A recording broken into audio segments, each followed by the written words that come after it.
All right. How's it going tonight, everyone? Welcome.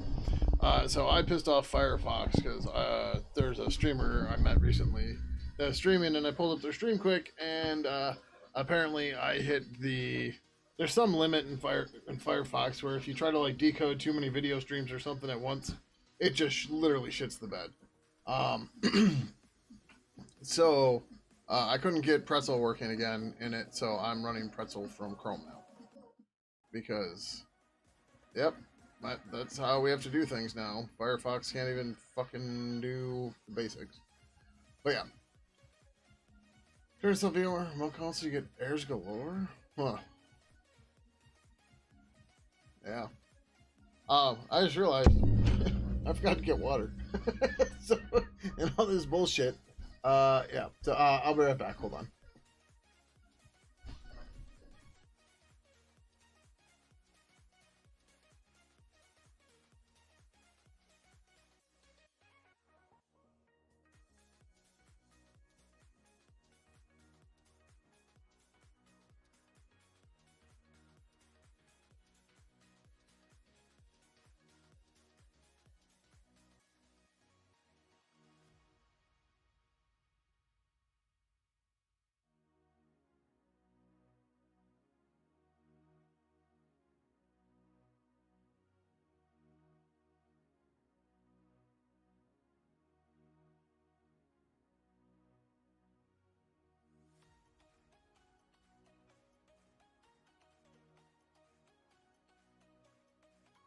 I started talking. I'm like, they can't hear me yet. So, all right, here we actually go now. As you can see, we got a whole bunch of stuff to merge. You'll notice the counter up above me. It says 1 week, but its resolution sucks. We are exactly 2 weeks away from the experimental 2 release, and you'll see we're still in the red issue-wise. So we're gonna go ahead and merge everything tonight, and then we're gonna look at those tickets and figure out where we're going. I do still want to get link local messaging in. I did get Haya browsing kind of working this weekend. It needs a lot of work yet. There's some weirdness. Part of it is because I'm following what we did in Pidgin 2, which was fucking wrong. So I need to learn those steps better and other stuff like that. So, yeah, but that's the plan for tonight. Hi, mister. Was you sleepy? Slater's very sleepy. And he is like, give me attention, Dad. Give me attention. But yeah, so you'll see there is some high pull requests in here too, but we are going to start going through this stuff. Oh, fuck, I still want to... we're not going to get the... Well... We can maybe get the contact manager serialization done. Or not contact, conversation. But there's a bunch of stuff we have to finish in Seagull for that. Maybe we can get through that in Seagull tonight. I don't know. We'll see. Alright, it's 3909.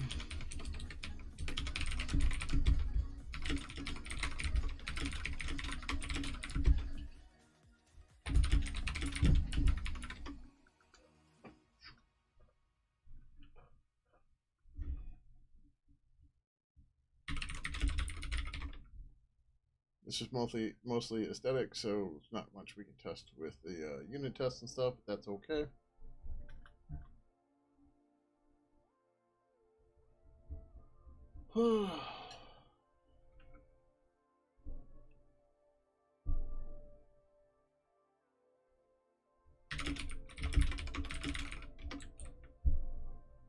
$39.09 is complete.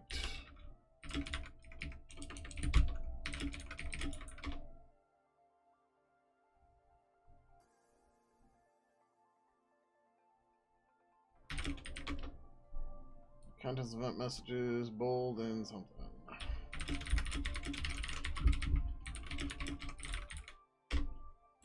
Okay. 3910, CTP action, go into the status window. 3910. Always hope everyone's doing well.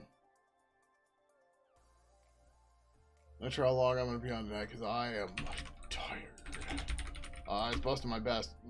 See, that was a mix of butt and ass. I've been busting my ass all weekend on Haya. Like I said, it's getting close, but I've had to refactor things a couple times, and they kind of sucked, but it's okay. We're getting there. The weirdness right now is I'm not resolving services. I'm only getting one endpoint for services, even though I know they're on both IPv4 and IPv6. And I don't know what I'm doing wrong that's messing that up. So I need to figure that out at some point. All right, those turtles. CDCP actions are fixed now. Yay! Slater has left. He came and got his treats, and now he will not be back for a long time.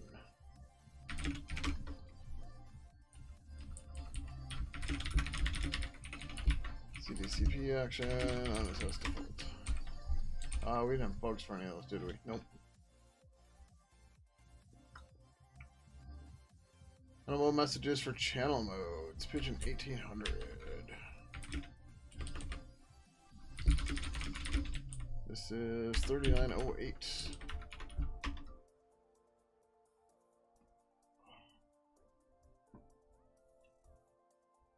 So here's a fun question. Is there anything anybody's looking for in particular in Pidgin 3? Something we may not have gotten to yet, but because now that we're coming to the end of Experimental 2, we need to figure out what's going to be our big thing for Experimental 3, which will be due June 31st. So what's our big stretch goal? What are we trying to get in?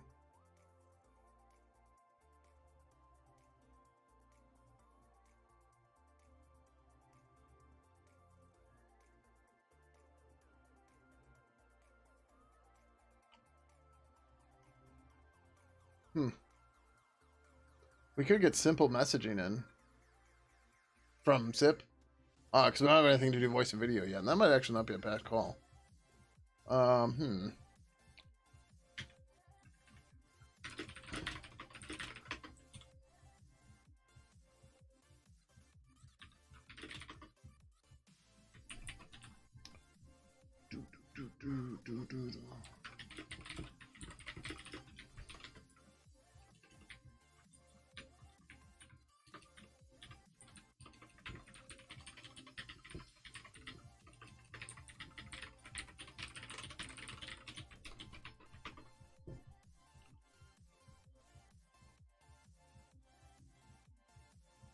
I'll say this, I am going to need a break for a little bit after this release too.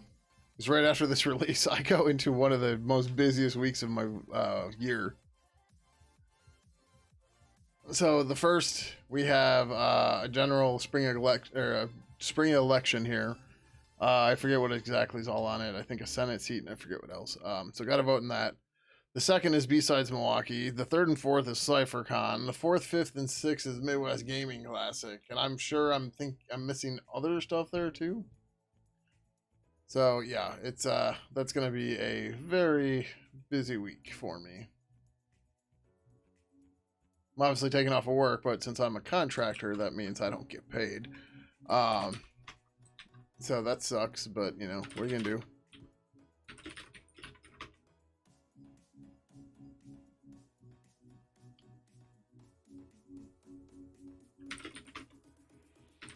Nope.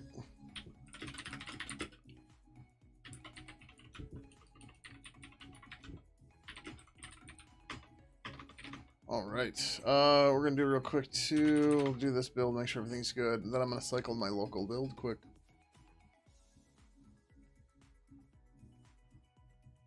Pulls it, needs it. It's been a minute. Be nice to have less notifications.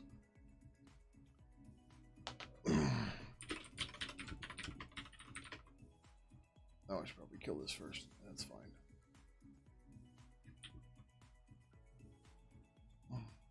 Also, I realized, so I found out on almanac.com, at least in the US, you can put in your zip code. And it'll give you a nice breakdown of when you should plant stuff and when you should start seeding or start stuff from seed and stuff like that based on your zip code and stuff. And guess what? I'm really far behind on my garden already. Go figure. So I spent some time today trying to go over that. And I think I'm going to do the crap out of potatoes this year.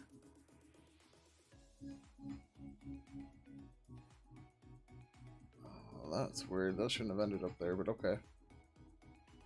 Maybe that's just broke.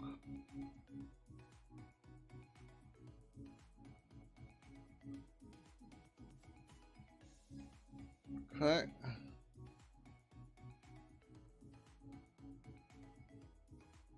I think we're okay here. Oh, you know what? I just realized what happened there. Okay. Alright. My local build's good. Cool, cool, cool. My local build is the build I keep running of Pidgin 3 for my usage. And obviously that's where we'll, you know, I find some issues, I'll hit bugs, blah, blah, blah, blah, blah. That's the fun one. Alright, but let's get this Haya stuff merged.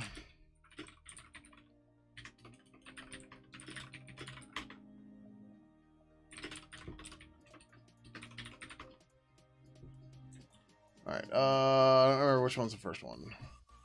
This depends on 3912, and this depends on 30. Okay, they're just backwards right now.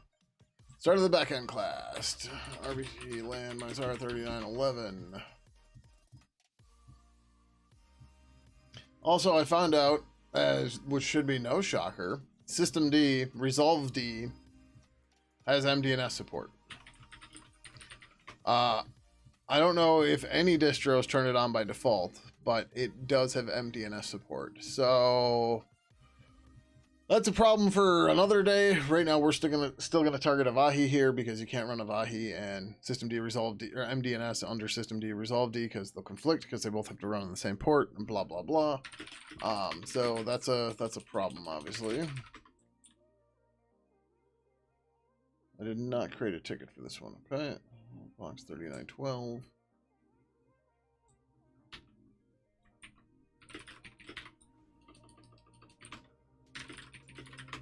I think I have something shelved right now.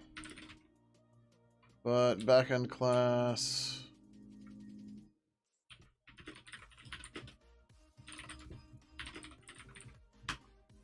Okay. Yep. Lots of orphans. Lots of other stuff not cleaned up. We're getting there. The client. RT land minus R. 3912.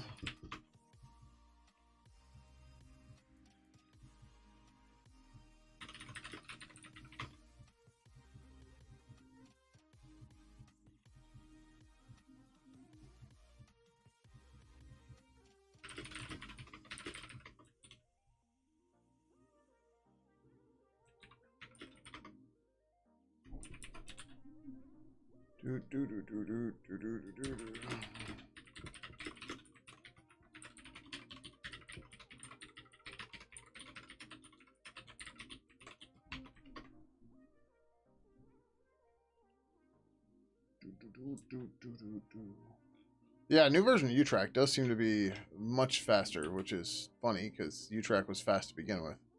And now it's just more responsive and doesn't seem to get stuck like it kept getting stuck before, remember?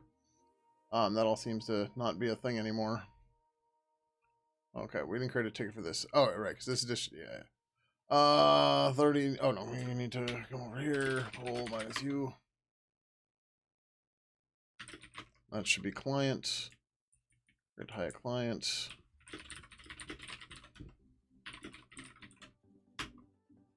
Okay, yep. I got a whole bunch of crap I gotta clean up there yet, but it's fine. 3913.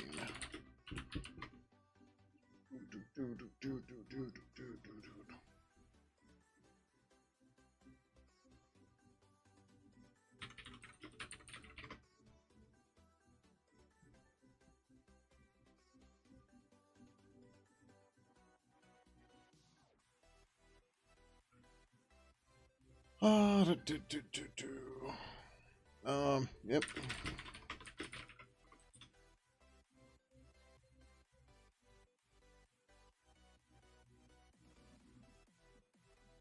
Okay, so high is all up to date.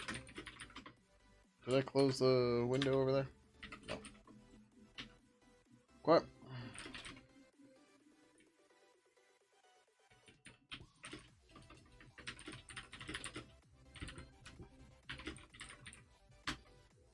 All right.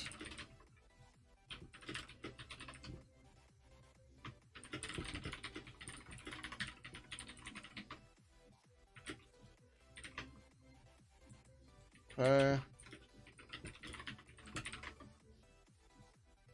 Yep. All right.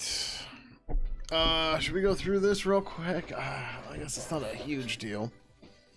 So for those of you that don't know, Haya is a MDNS abstraction library we're building.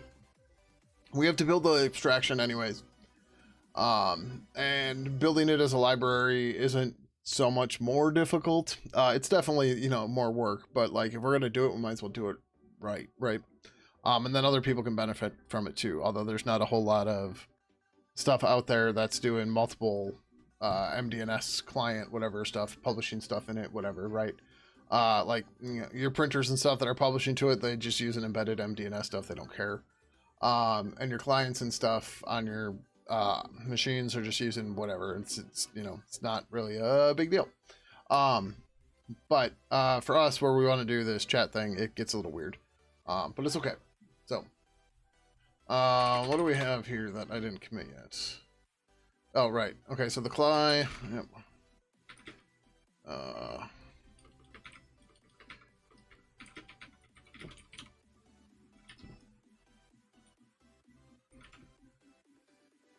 Want to shelf that. We want to issue up to the CLI.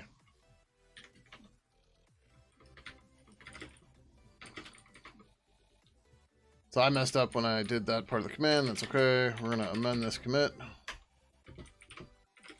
Okay, then we are going to issue up to the Vahi backend again. Rebase minus D to the CLI. Keep branches. Actually, I think I could have absorbed, but it's okay. Okay.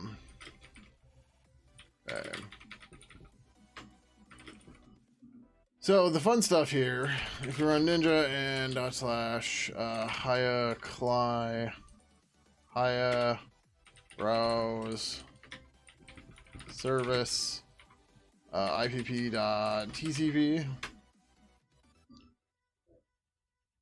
Yeah, there's a bunch of warnings. The Vahi stuff is kind of ridiculous. So you'll see we found 2 printers on my network. Dymo label writer, just because it's shared on my machine for whatever reason via cups. And then my laser printer. This is fine, but the problem is I'm pretty sure this is on both IPv6 and IPv4. And this says it's IPv4, but it gave me a link local address for IPv6. So what I want to do to verify this, actually we can just do it this way, can't we?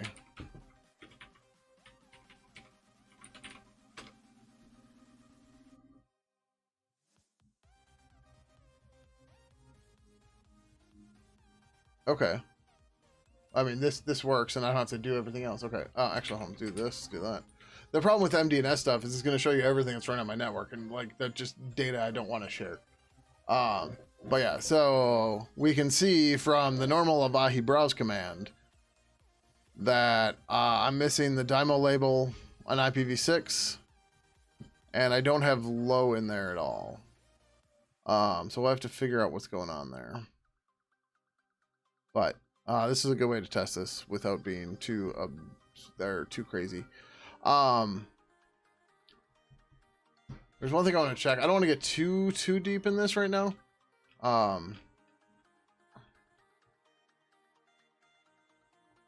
But we'll see.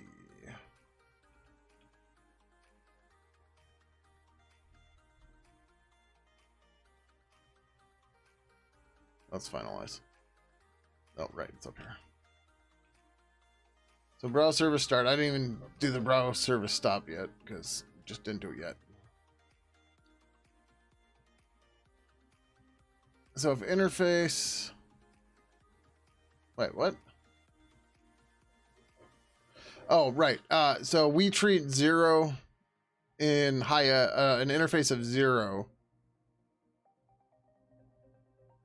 So, okay, hold on. So we implement, or we default Avahi interface to all interfaces, right? We didn't specify one.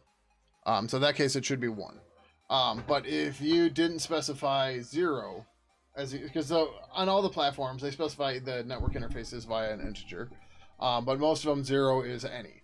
Avahi is just weird for whatever reason. But let's do this. G warning. Avahi interface %u, comma, Avahi interface. Let's make sure that that's working the way we think it's supposed to.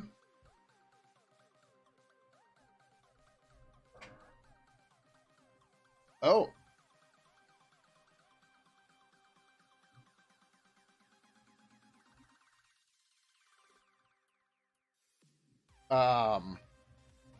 Well, that's a problem. Oh, because Avahi interface, never mind. Avahi interface is signed. Our API boundary, it's unsigned. Avahi, it's signed. Or what did I say? Whatever. At our API boundary, it's unsigned. And yeah, okay. So we got -1. Okay. But like this still doesn't make sense. It's supposed to give all the interfaces. And so there's a whole bunch in the Avahi API that just is not fucking documented at all. Right? So like so where is it? In the client. In the client. I hit the wrong thing. Files, file list. And also, yes, dev help is absolute fucking garbage. The other problem is we're running Avahi 0.8, but these docs are for 0.7. I don't know where the 0.8 docs are. Anyways, so what you do is you start by, you create a not service resolver, a service browser. I missed it. Right. And you pass in all the shit. So interface, you're supposed to be able to pass in whatever. Protocol, if you specify protocol unspecified, it's supposed to give you both. So protocol family takes a value of inet, inet6, or proto unspecified. Like, okay. Although I guess there's nothing stopping us from... Oh, that's what I wanted to do. I wanted to look at the Avahi code and see what they do. Like, do they... do both or what? Because this is where shit gets weird. And yeah, I've been digging through everything here. So that was Avahi Discover standalone, I'm guessing. No, not Discover. We were looking at Browse.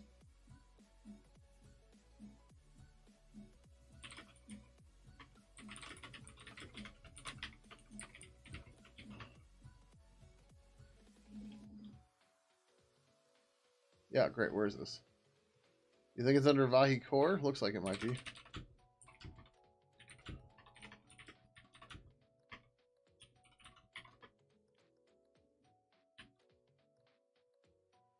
Oh, it's programs. No inst program. No, that shouldn't matter. Where's programs?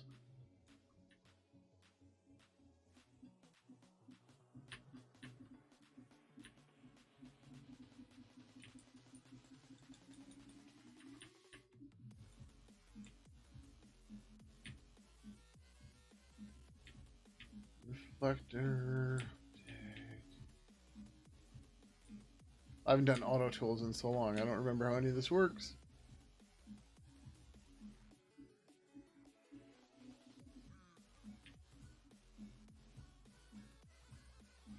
All right, that does like.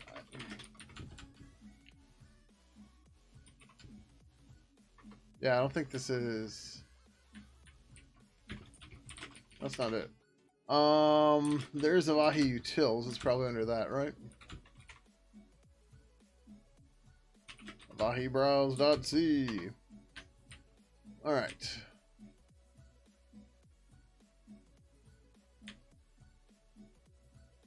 So they create a client. The client callback is client callback.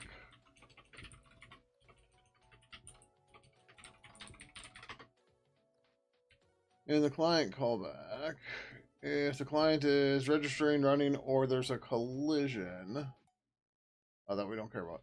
No, wait, what? If not browsing.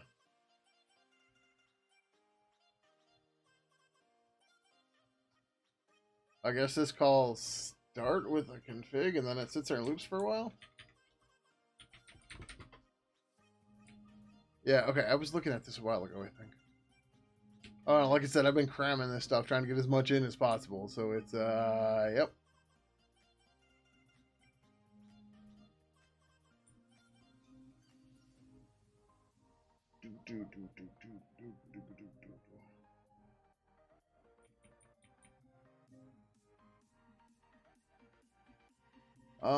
If there's browse services, no, browse all. Wait, what? Okay, browser. Okay, yeah. We want to look at browse service type. I think. Yeah. I don't know. We'll figure it out.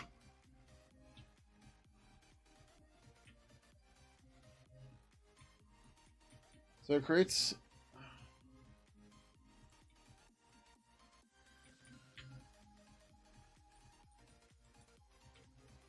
It does if unspecified, protocol unspecified.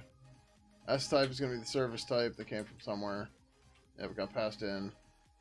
The domain, which is probably null, which is fine. You got the stickers? Awesome. You're very welcome. Glad to hear you got them and that they arrived safely. This is effectively what we are doing. All right, well, let's look at the service resolver. So service, browser, callback. So the thing is, this good called for each service that it's finds, right? And we know that's working for us. The problem is our service resolver.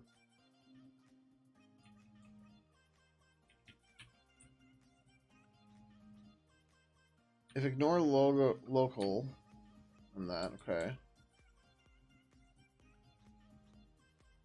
And then it calls find service. What does find service do for us? It has a link list of services.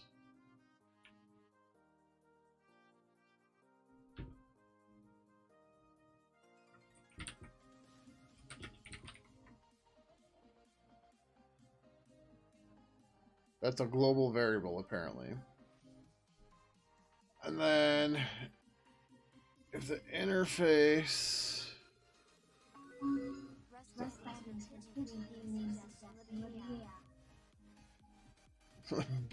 yeah, sure.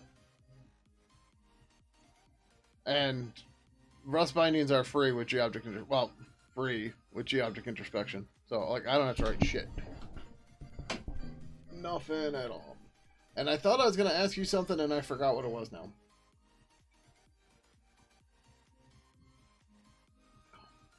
But, I was mentioning earlier that we are 2 weeks away from Experimental 2, so what do we want to see in Experimental 3? And I said, I think SWK would probably say SIP, but we wouldn't have voice and video yet, but it'd be there.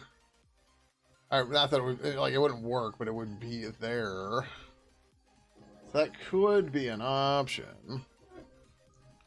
Actually, that makes me think of something real quick here. So, in Pidgin 2,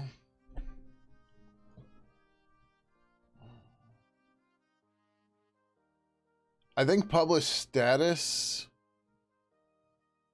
is registration, but I don't know where it goes to, right? Also, I guess this is supposed to be a SIP proxy. Yeah, well, like, so a while ago, we did, oh, lovely.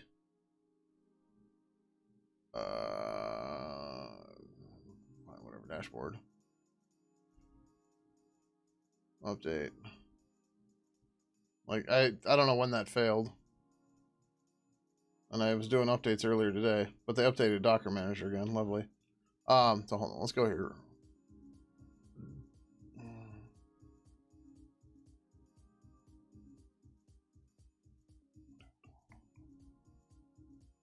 Where the hell was it? Oh, was it under purple? Might have been under purple.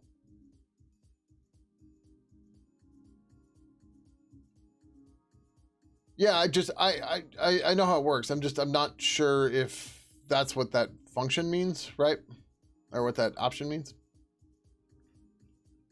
So based on this, what was the other one? Okay. So more people wanted XMPP and Bonjour, but if we got Bonjour's link local messaging, if we get that done for that, that's cool.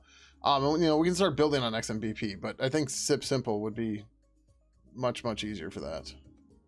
Matrix is going to be a while out, but yeah. Oh, that's right. That's where Notify comes in. Okay. Yeah.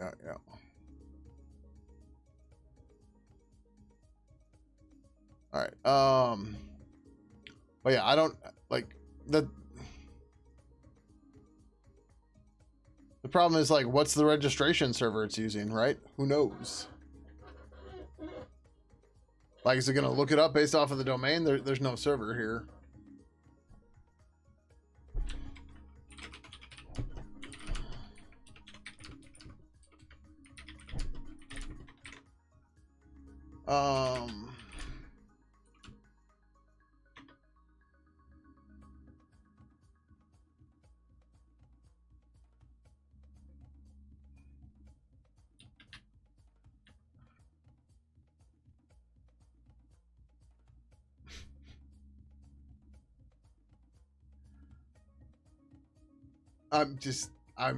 Yeah.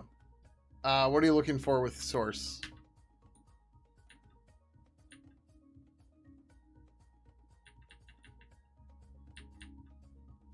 This is a nightmare, and I don't recommend anybody look at it.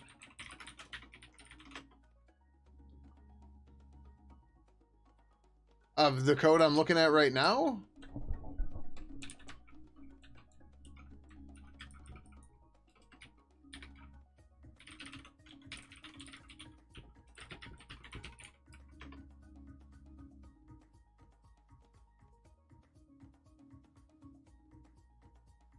Like, this is not automated at all. Oh, simple. This is super gross. This is hand done SIP. Handcrafted artisanal SIP. Where the hell was I looking at code? Because it wasn't this window.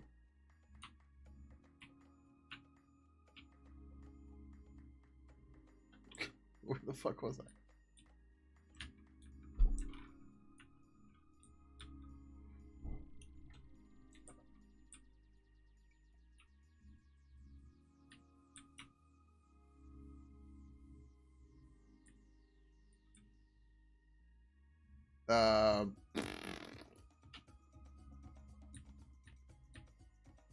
Okay. Me trying to figure out what the hell terminal is using. So, publish status uses do publish is the name. Send open publish.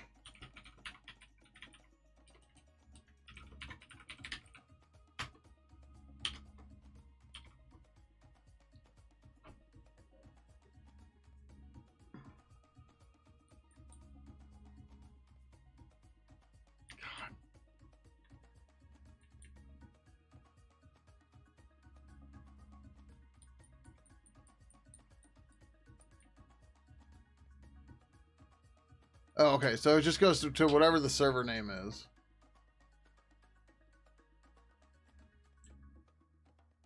That server. So It's a little silly, but that's okay. It's not using SRV records or anything for lookup, not as much as I'm aware, but maybe.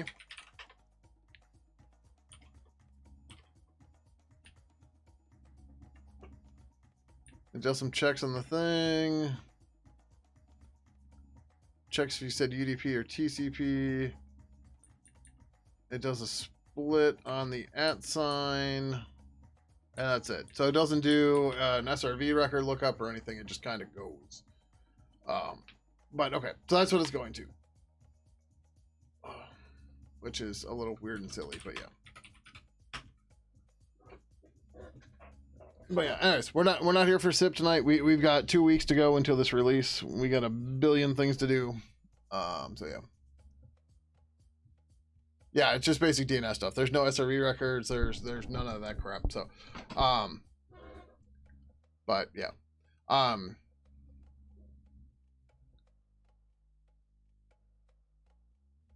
but yeah. Anyways, the point I was getting at, as SWK is well aware, is you don't need to register for SIP to work. You can still make a call to somebody without actually registering to anything.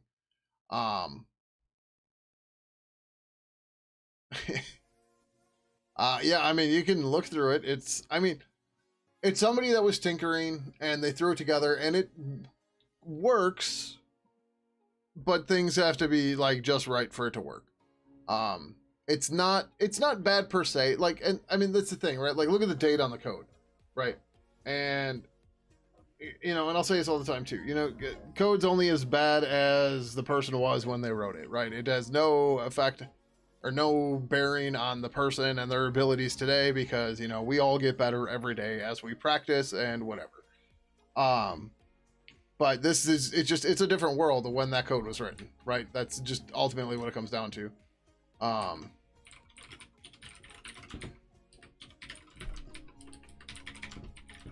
Right, so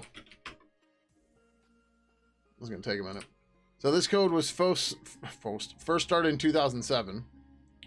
And it was last touched.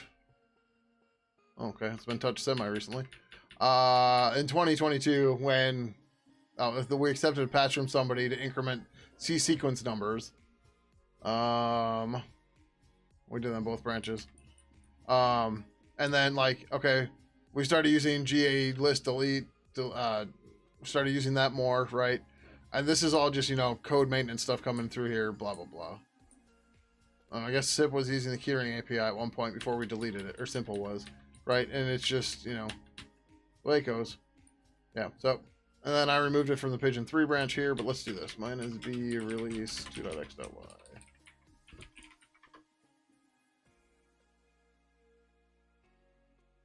Yeah, sure.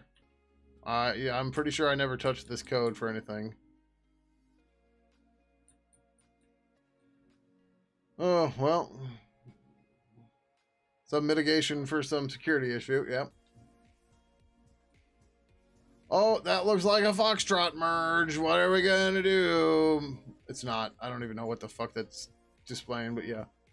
But yeah, so like this code, a chat send file. Okay. Oh yeah, that thing.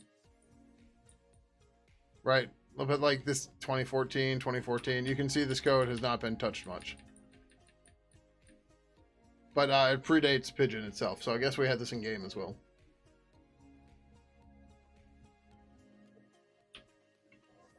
Right, because if I remove the branch here.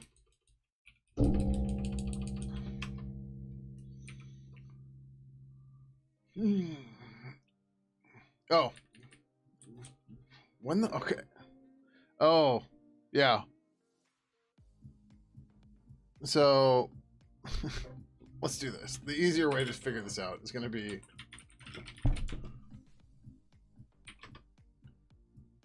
Alright, why don't we do this? Pipe to cut minus D, minus F1, pipe to sort, minus R. Oh, one the other way. Oh no, I do want that way. Yeah. So the first commit. Wait, what? Why didn't this... RN. What is it? I want to do reverse numerical. Okay, lower R is reversed. Okay, and then it's just...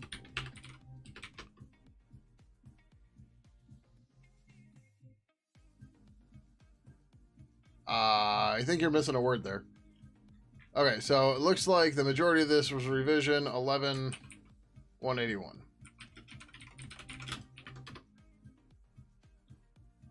From 2005. That's when the majority of this got written. So, yeah. Looks like they did some of the Yeah. I mean, that's... I'm assuming that's what the one part was, but yeah. Yeah, so there's a do register. But like, oh, dude, this is brutal. Like, it's okay, but, ugh, it's brutal.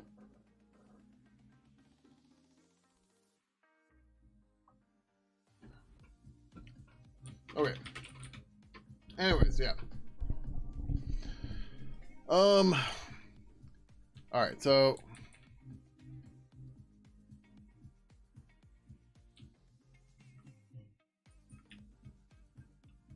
Oh, okay. I misunderstood what was going on here. Is this the function I want? Service browser callback.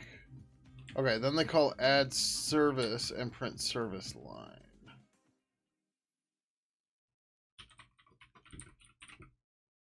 That doesn't make sense. Wait, what did this actually output here?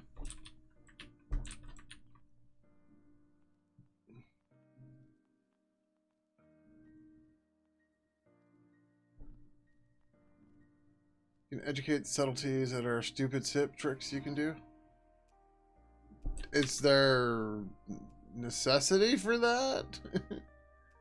Made someone mad the end of last week with pedantic interpretations of the RFCs. Well, when we get to that point, sure.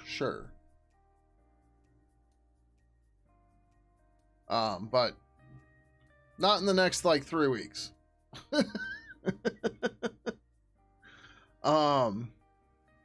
Yeah, so unspecified / all protocols, unspecified all interfaces. But, like, why the fuck aren't we getting called right? Here.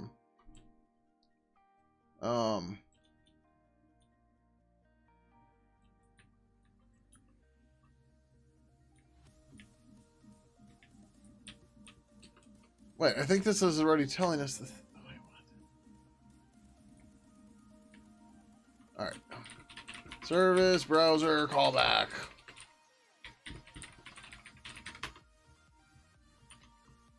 Okay, the only implementations.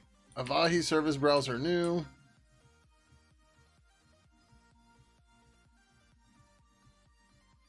Avahi service browser new. We use the Avahi client.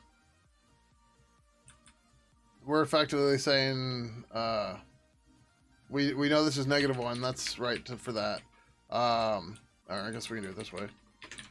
G warning Avahi protocol. Is this a number or I fucking don't remember. Where are we?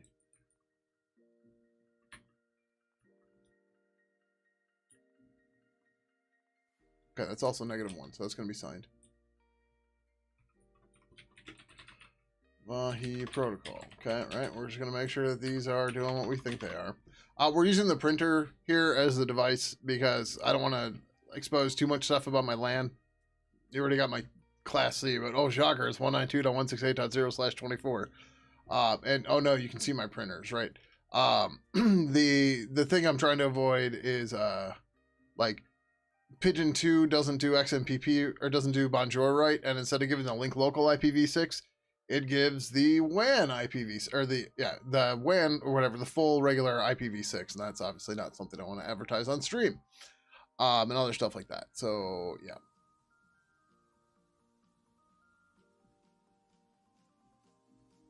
So you know how it's SIP/2.044 not found, and the RFCs lead you to believe that the text part after the error code is required? It's not required? Okay.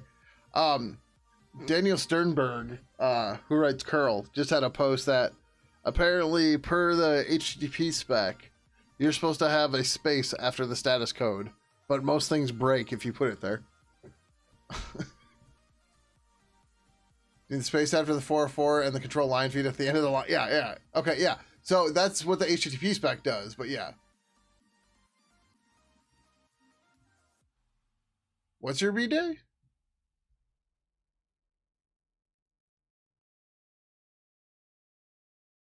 You saw my CNG space once? What?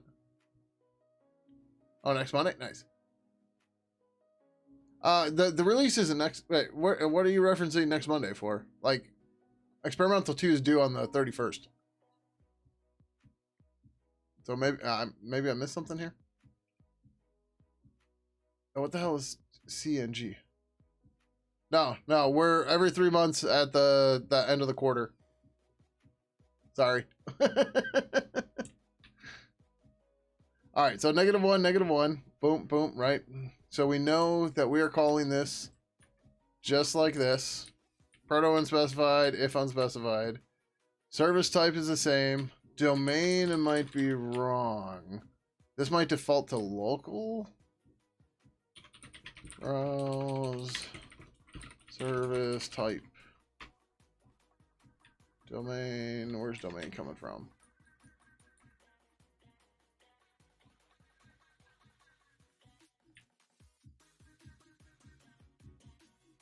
Like it's passed in, okay. Oh wait, no, we're not at this one yet. Config domain. I don't know what the default is. The SIP message spec is yeah, I know. I'm aware. Been dealing with React all day, so that may be why. Gotcha. Oh, legit, your brain's not good. Don't worry, it happens. But yeah, SWK, I love messing with people and like, oh yeah, this SIP message. Let me just parse that with an HTTP header. They're like, huh? Oh yeah, it is St. Patty's Day.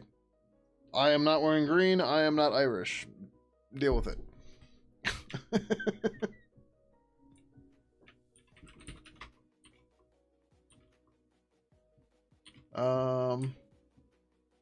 Okay, where does config come from? Config equals user data to client callback. Client callback.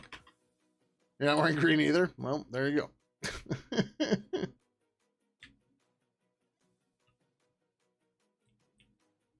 Config. Oh, we're still in client callback.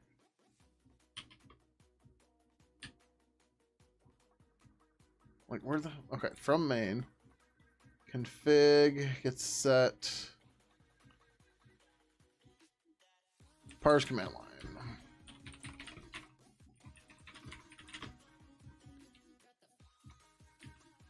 Domain looks... Well, maybe.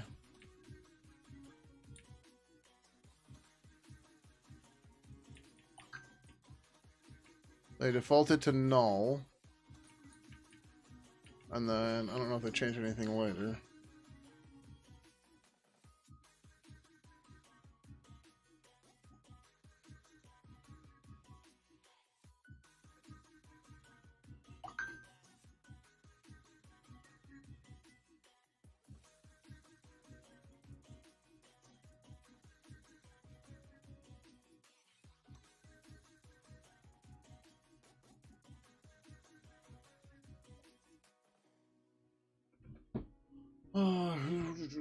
You do have green claymore on your desk. Is it pointing towards you or away?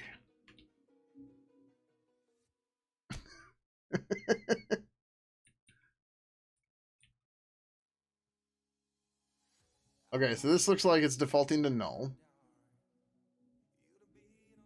Yeah, yeah, that's why I asked about which direction it's pointing.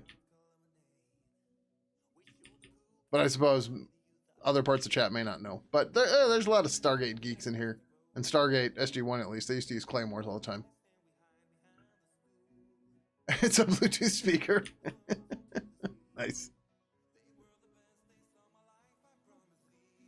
Okay, so if you don't specify a domain, you don't, it doesn't do anything default. So domain should be null. Okay.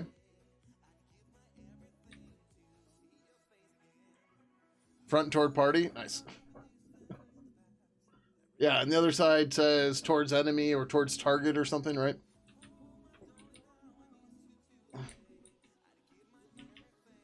so then we got the domain. Then we've got flags. Are we missing a flag here?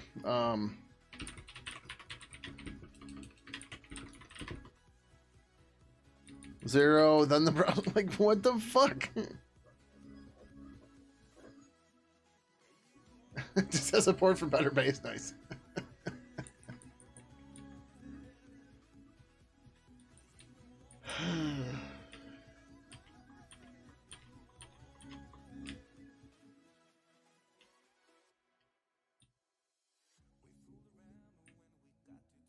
Okay, so that calls service browser callback.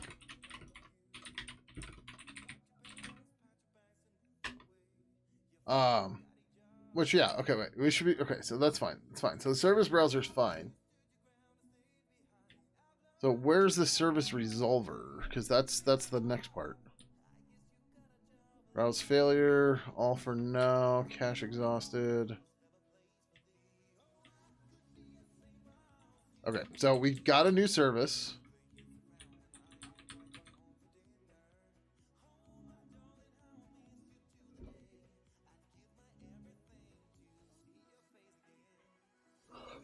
Then it calls find service.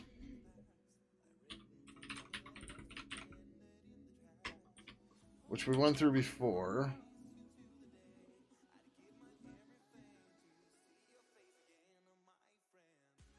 This goes through whatever the hell this global services is.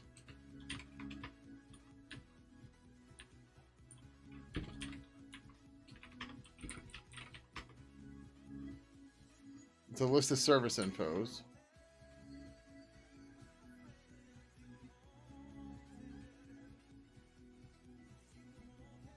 Oh, you know what? It probably stores that stuff in there. Okay, wait, hold on.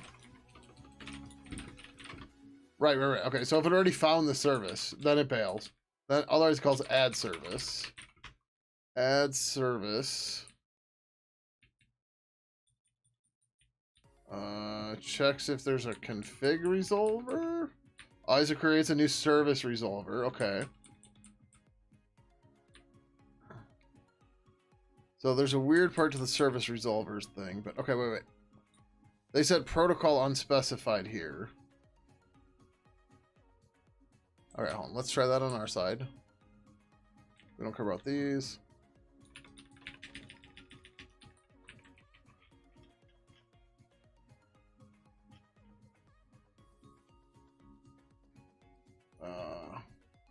So I've got these backwards. This is supposed to be protocol. Although I think I tried this.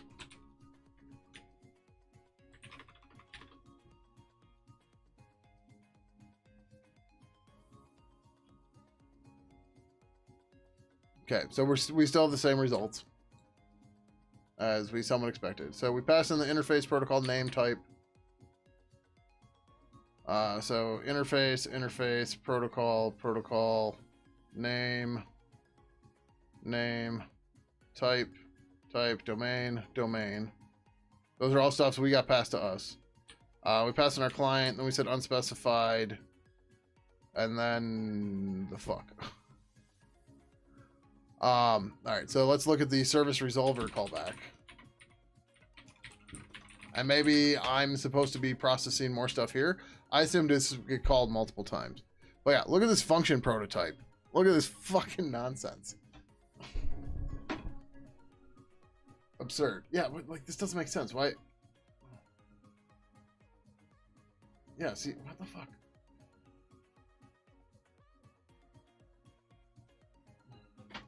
Okay, so they have their service info here.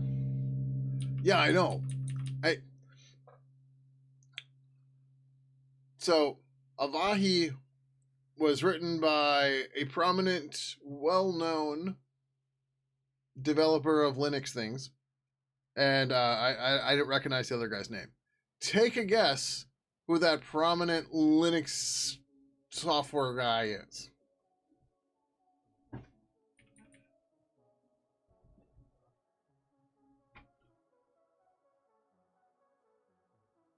Who's MS? I don't know MS. Or do you mean Microsoft? No, not Microsoft. It's a person. And no, it's not Michael Sheen either. No. Or Martin Short. Oh, Mark Spencer. No, not Mark Spencer.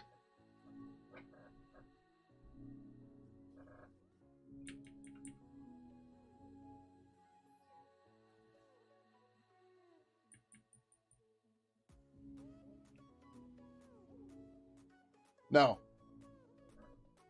Somebody more controversial, or that's done more controversial things.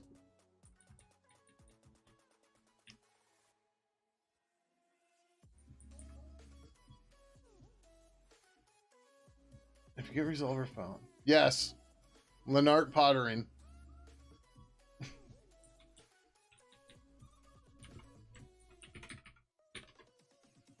Yes. Well, and Pulse. And what else? Oh, I did not mean to click that. So Avahi, Pulse Audio, System D. Who knows what else? I forget. Yeah. So here's the funnier part. It turns out that System D Resolve D can also do MDNS. Now I don't know if he rewrote MDNS there, but oh man. I will tell you this, Avahi definitely could use some TLC. That is for certain. At least the docs need to be cleaned up because fucking hell are they annoying. So wait, if config parsable, that's not the output we're getting though.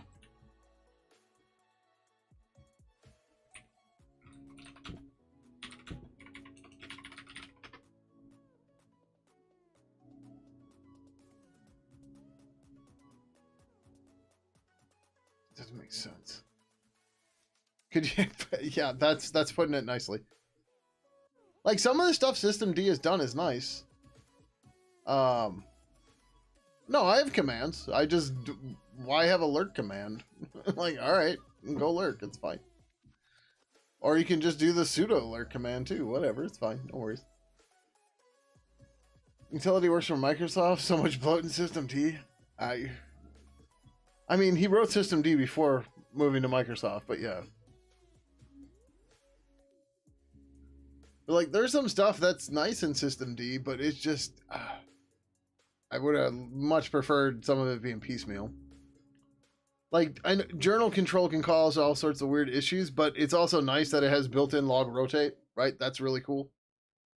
And like, not having to know where every service has its logs, and you can just do journal control -u, the service name, and you'll get the logs, right? Those are great features. But like I never learned how to do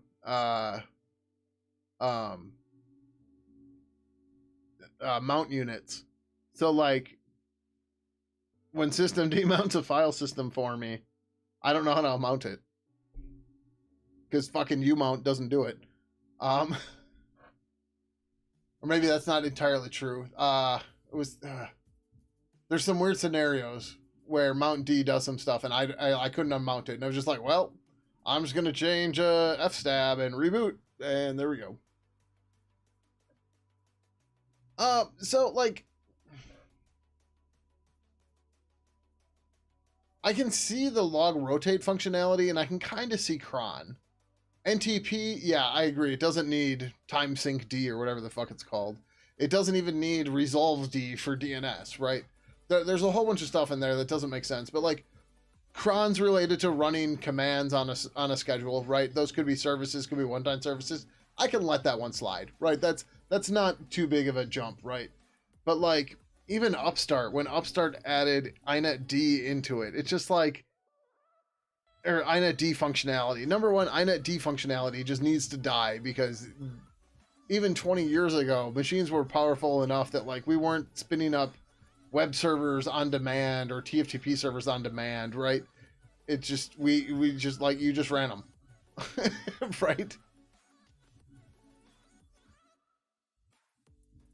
Yeah, I understand that. I'm saying they have a similar, they're a lot closer to each other than DNS and init system, right? That's what I'm saying. Yeah, like 100% agree on DNS and time. Cron, debatable. Oh, maybe I want Furboss. Like, there's definitely stuff in there that just does not make sense at all. What the fuck is E?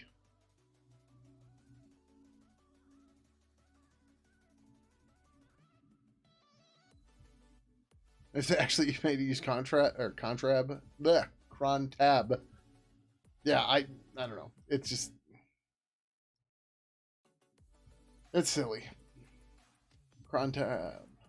The system still install Cron T. Yeah. And like the timers and stuff are interesting. The one real nice feature about System D is the auto restarts and the different service types. Those are okay. Those are cool. But like, there's just so much extra nonsense in there.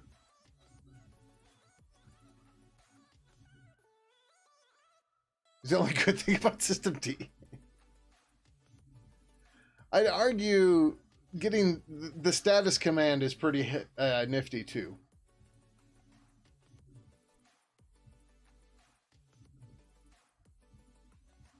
It's not the one running killing, is it? It's. Can you set it up to monitor CPU usage too? That seems a bit much. But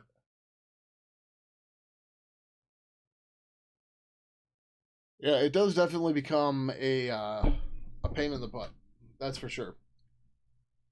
If you're like, this machine runs as one thing, use everything, and System D's like, no, you didn't say the magic word. You can make it monitor how much usage at different priorities too. Oh, interesting. Yeah, so I haven't had to get to any of that kind of stuff, luckily.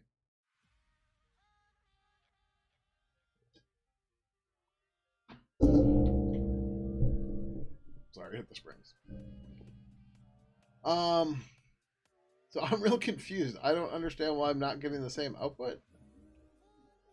Unless I'm misinterpreting the rules. Yeah, see, what the fuck?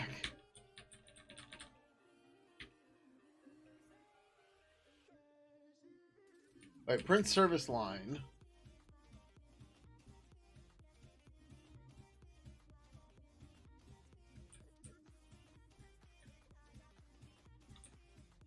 Like, I think it's doing that and then getting out of here? But I don't understand what the fuck the difference is here, man. Log killed with Sig kill, but even if you turn System D login off to fully log, I still won't tell you why. Oh, fun. Yeah, at least Kubernetes is like, this was killed.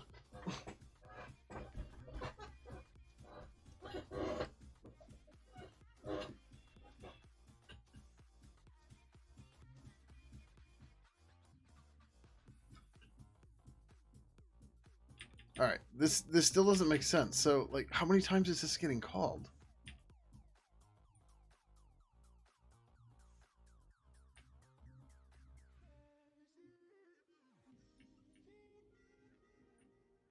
I mean, it's not looping through anything. So it has to only get called once, right?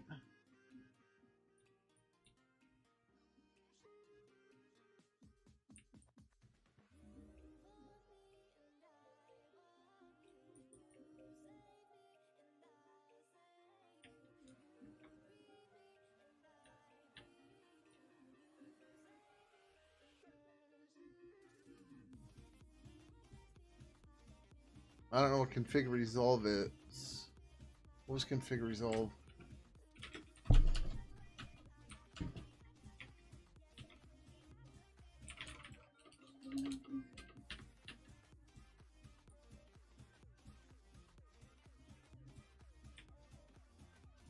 It's an int.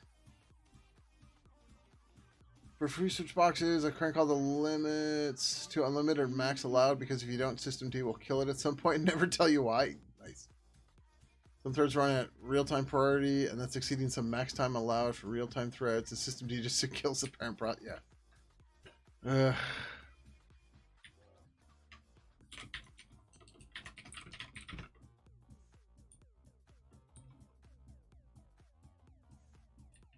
Okay, so is that supposed to be a bool?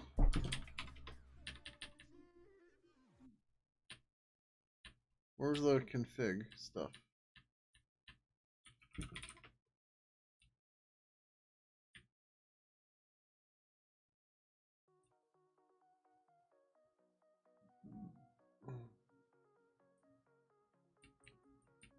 Oh, you know what? That probably is, and I think I'm not running that, and that's why the output looks so much different.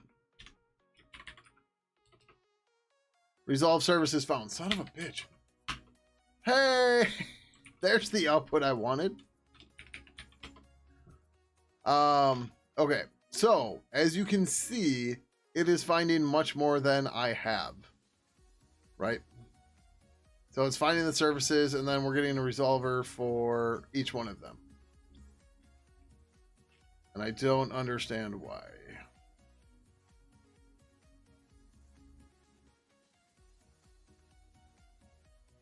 You don't know that's what happens, so it's a guess? Yeah.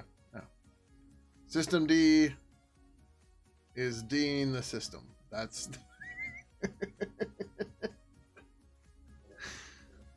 I'm sure that's been said before, but that's the first time it occurred to me or I have heard it, and that's pretty funny. System D. It D's your system.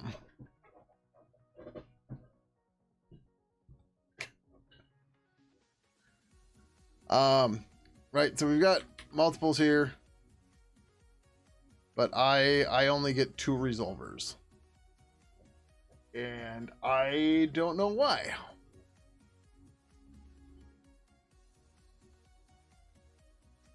We get an IPv6, we get an IPv4. Here.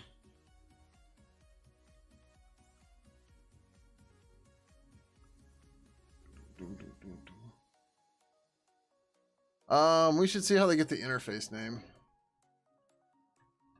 That might be nifty.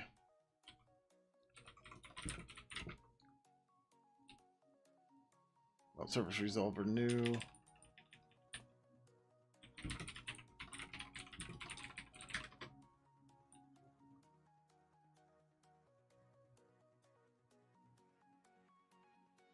Oh, that's not the same interface.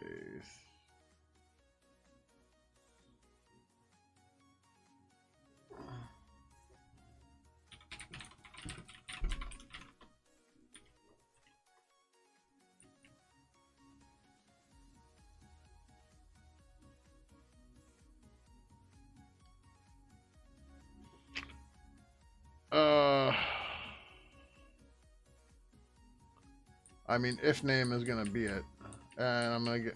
Where the fuck is it used?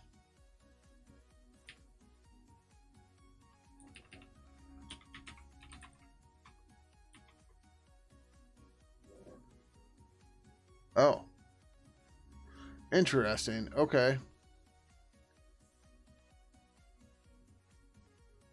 System D, randomly killing and restarting processes since 2010. Is it real? I thought it was older than 2010.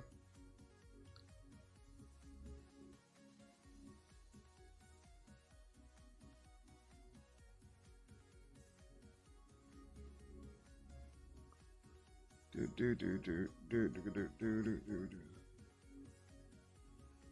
right. Well, let's see what this tells. Wait, no, this shouldn't matter. This should all be the same damn interface name. I don't know why I care about this. It's not like I have multiple NICs. They're all EMP4S0. Yeah, that doesn't matter.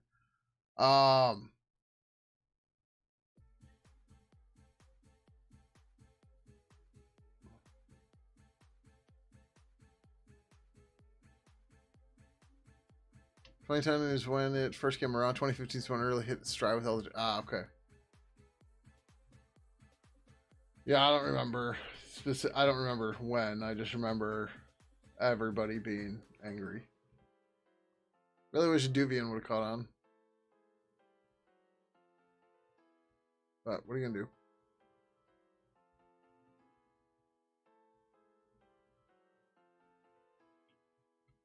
A bunch of the build agents are failing. I don't know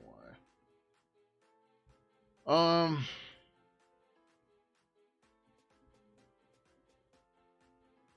All right. So We verified our code looks pretty much the same.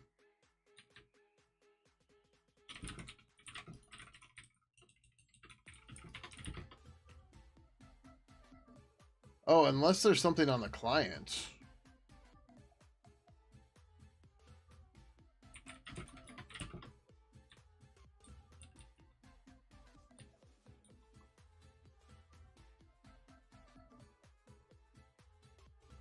They call no fail. Config is the data they pass, and errors and error number to come back.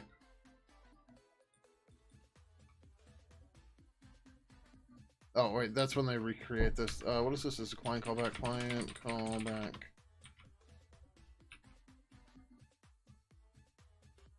They create the Avahi simple poll. Install SIGINT.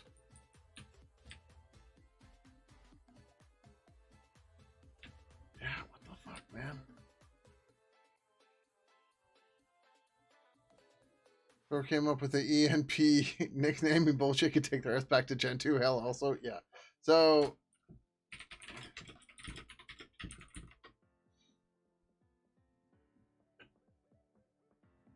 that's where the 4 comes from. It's the PCI bus address. I'm not sure what the difference is between S and F in the names. Oh no. Right. So you can also get an F after that. You know exactly. Okay, fine. Ethics was just fine. Interfaces start out named the way anyway. Just get renamed to. Yeah, I know. But yeah, so for those of you that don't know, so you get ENP is a PCI device. There's also ENO and what? Hold on.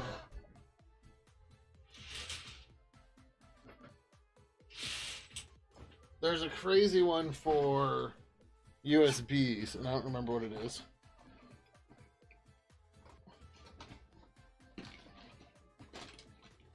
And it's not in this pocket. My bag, like most nerds, has way too much gear in it.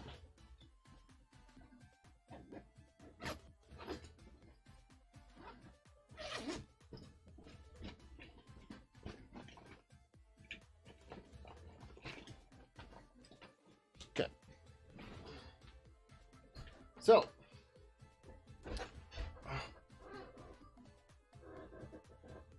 It's bus interface support or something like that. Okay. Well, like, I know the Fs are, like, if you have, like, a quad port NIC, it'll be F0, F1, F2, F3. But, okay, so, USB-C, or USB 3, it's a blue connector, Ethernet adapter. Plugged in.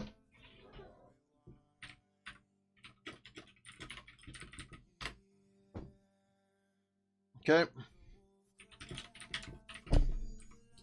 Proxnet dev. ENX. So Ethernet X. Oh, and then I think this is the MAC of it or something.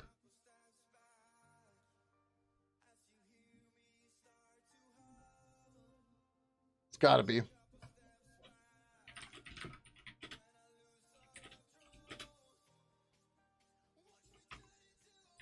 Oh, I have ETH tool installed. 7Z,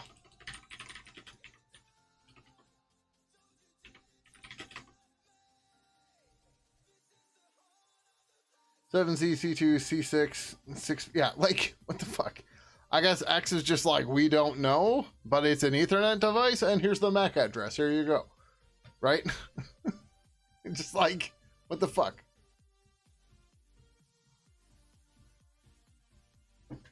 System D? Is that why it exists?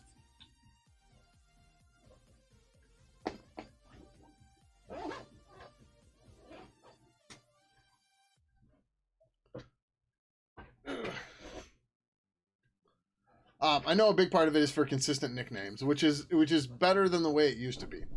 Amazon intentionally rotates the max on your rental VMs every time they reboot. Okay, that makes sense. Well, so like for the longest time, there used to be, I mean, UDEV's not anything like it used to be, but there used to be a UDEV rule called persistent nicknames. And what it used to do is it used to lock the MAC address to the interface name, which Amazon clearly broke with that, right? No. So like maybe MAC locking is best for end users. Let's go with that. And I'm counting you as an end user here because you're just trying to use the system, right? But like when I worked at an OEM, that rule used to wreck us all the time, right? Because we would be restoring an image to a machine and then we would have to manually fix it until I wrote a new UDEV rule that then used the PCI address because the machines were all the same thing again and again and again, right? And that was a much better fit for our use case. Was doing it based on PCI address, right? So like if you're in an environment where you need to have consistent MAC addresses and you're going to have sure, absolutely positively fine. But where you're like imaging machines and shit, it's a fucking nightmare.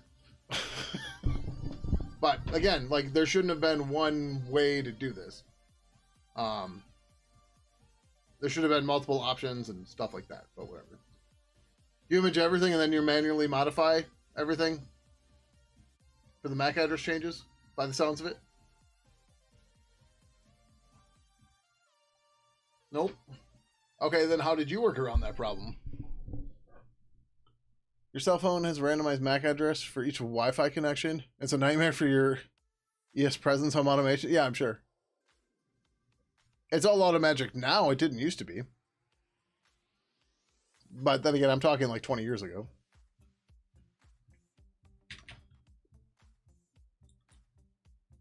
All right, so there's nothing different on the client.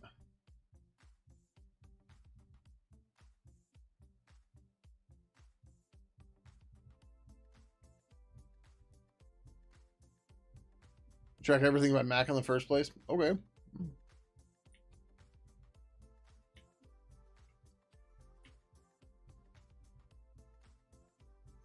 Like in my specific case, that was the way we had to do it. And there was not another way to do it. At least not that I was aware of at the time.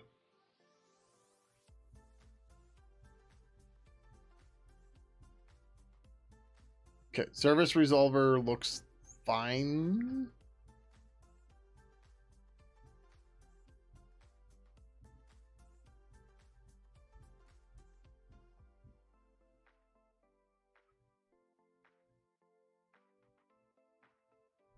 Right, it's the client, which comes in from fucking somewhere. I guess they have it globally. But then the interface, protocol, the name, the type, the domain, and then they did protocol unspecified. No flags.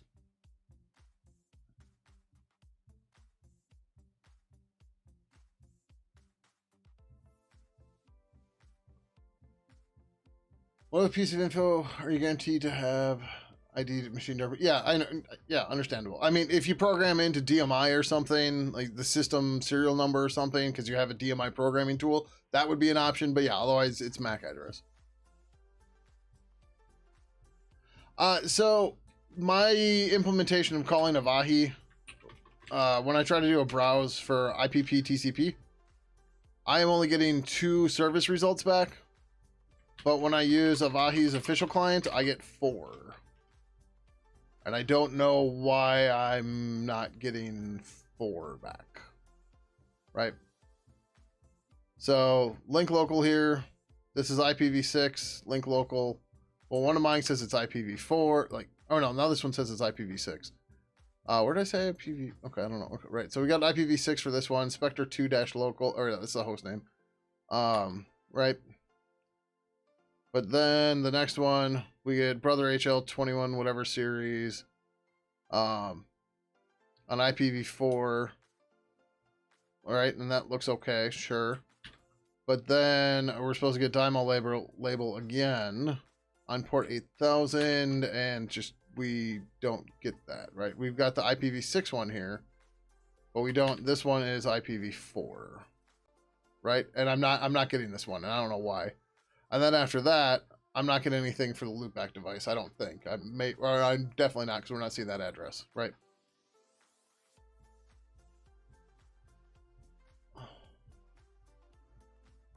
If you're not going to help, why give a shitty example or shitty idea and then kappa it? Like, how long have you been here? Do you think do I ever respond well to that?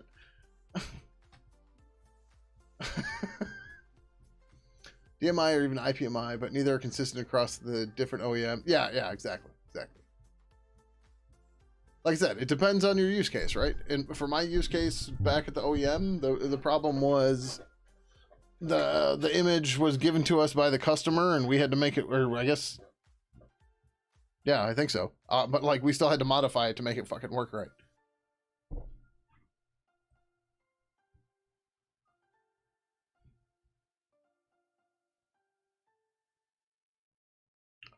Oh my god.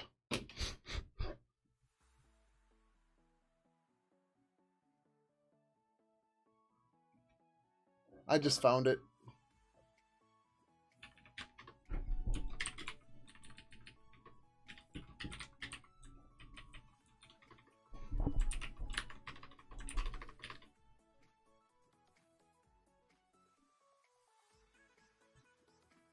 One. No, I didn't. Fuck. All right. Damn it. So I was telling this to kill the resolver when it changed this. And since multiple resolvers can get called for this. All right. Are we even getting called multiple times? Gmessage. Service. Browser. Callback.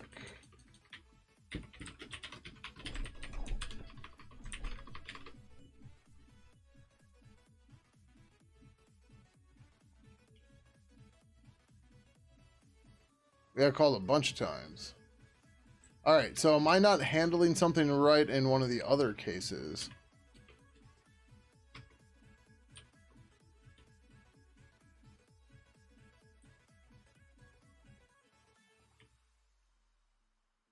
So there's failures. Well, they just did found. Thank you, SWK. This is a library that we're trying to build to use in Pidgin. This is a library that abstracts out the platform-specific MDNS implementations. I'm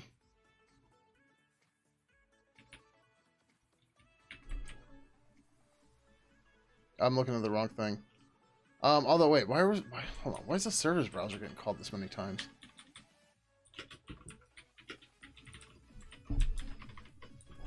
I don't think there's an event to string, but we can figure it out relatively quickly.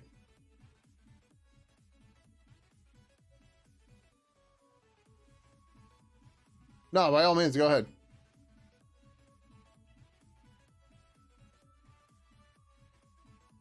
Zero's got to be new, right?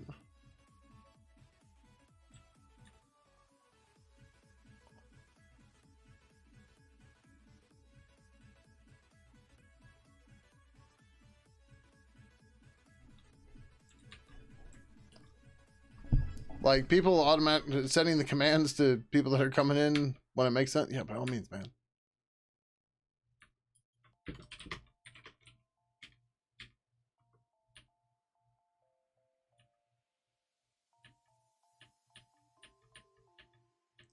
What the hell is this variable name? Or type? Browser event.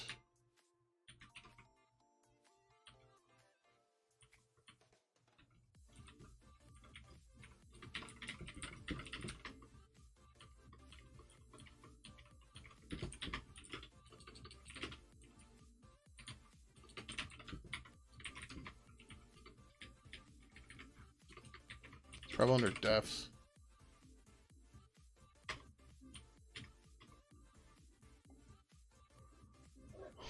Interesting. That is the problem. I think. 2.5 decades. We turned 26 in November. Actually, sorry, 27. Right? 1998 to 2025? Yeah, 27.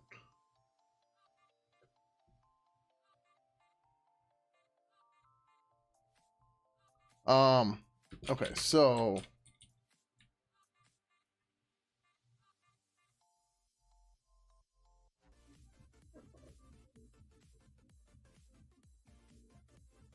we're getting a different service for each one. Yeah, no worries. I've only been involved for 22 years.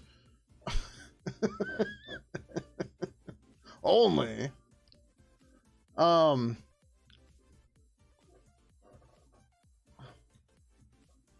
So this is dumb. G message, new service, %s, %s, %s. Name, type, domain. You don't care about this so much. Yes, it is a big, large project that has all sorts of things. And it lets you talk to all different chat networks. All through one thing. Hey, look, there's the 4 services. All right, so this is, I mean, not necessarily a design problem, but a design problem.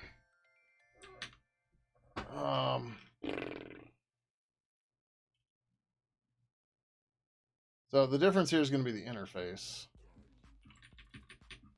And maybe the protocol.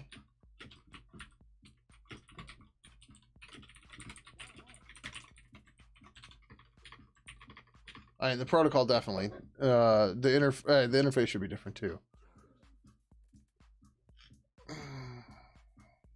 Yeah. Well, shit.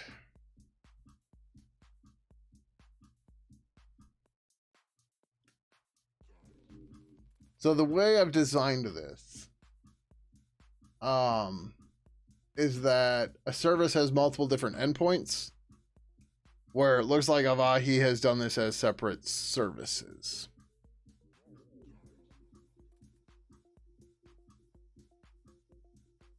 But this is showing another problem in my setup as well, which is okay, but annoying. I don't know how I want to fix this.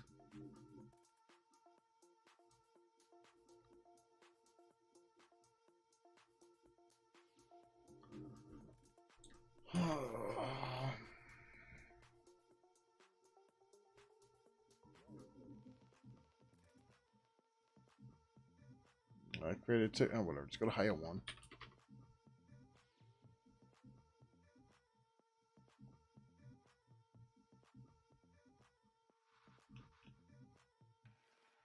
The closest thing is probably going to be to look at our code for this, actually.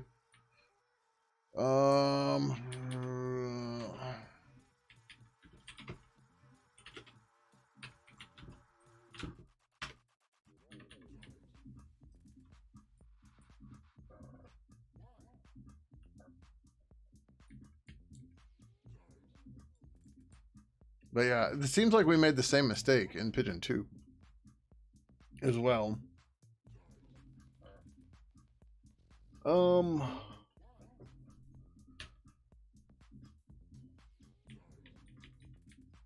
Resolve host callback. Service resolve callback. I'm not super worried about that yet. Where is service register callback? Service browse callback.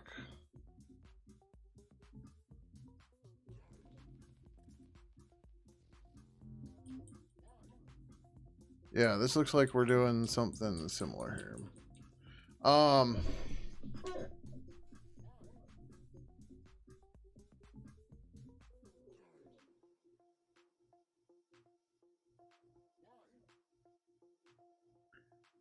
So, like I said, the problem here is we can actually look at the docs for this so far.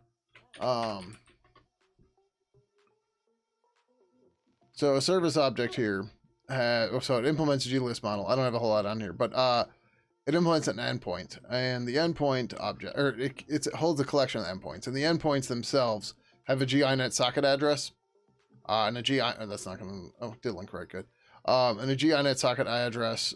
Basically, if you look at the constructor, you give it a GINet address and a port, right? And that's essentially what we need here. Although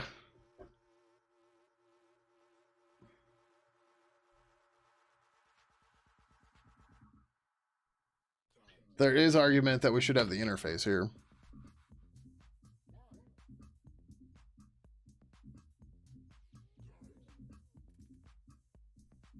Although,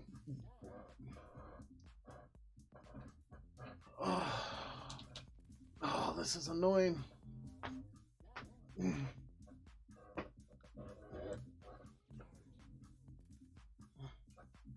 I am not sure how to say your name, but thank you.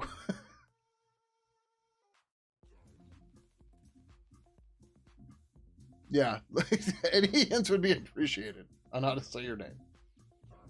But I don't put follow alerts on because a lot of people do want to do the quiet follow and stuff like that, and that's fine. It's not a big deal.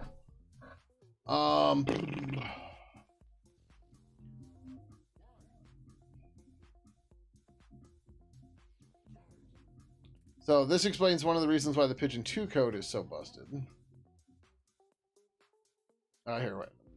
We'll do this quick, and then I can show you what I mean by how busted it is.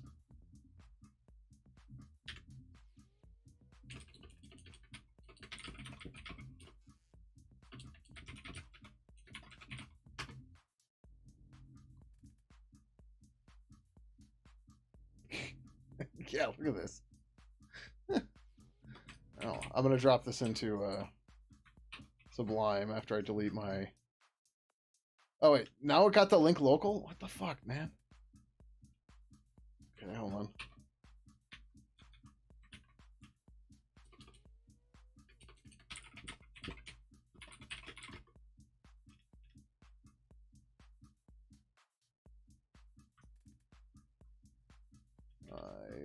The wrong thing here. I don't know why it's not showing my IPv6 now, but whatever.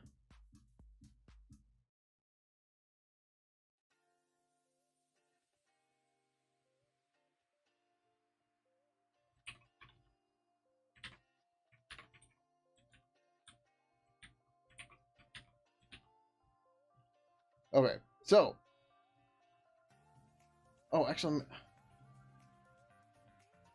Oh, is it because I fucked up? It might have been because I fucked up. That might have been why we're seeing the IPv6. Wait, no, this is still. Oh, right. Our code, my code's still busted here. Okay, my code's still busted, but okay. So we've got 3 for each for some reason. I'm not sure why. So I have 2 Bonjour accounts in Pidgin 2 right now, and over here, this sees the same thing. It sees, actually. Oh yeah. Okay. So there's 1, 2, 3 for each. 2, 3, right? And then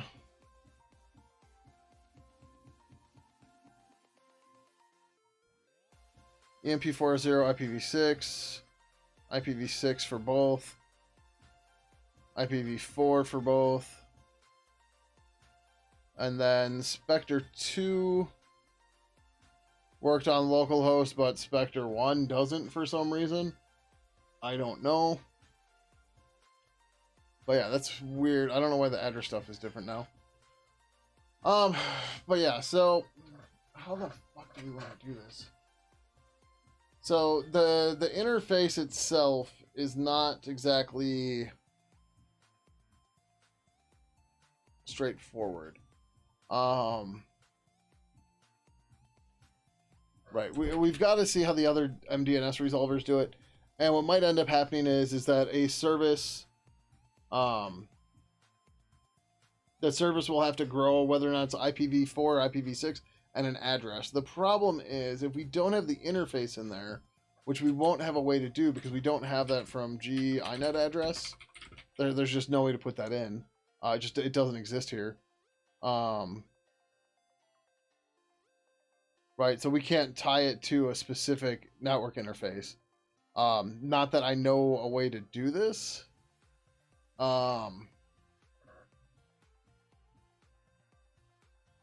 Anyway, which means control, like if you have something that's bonded, or if you have two or more interfaces that are bonded, or if you have two interfaces for some stupid reason that are on the same segment, it's going to cause weird issues. And like we can't guarantee that it's gonna, like we're gonna leave everything up to the kernel. We can't tell it where it's supposed to go, which arguably in that scenario you get what you deserve.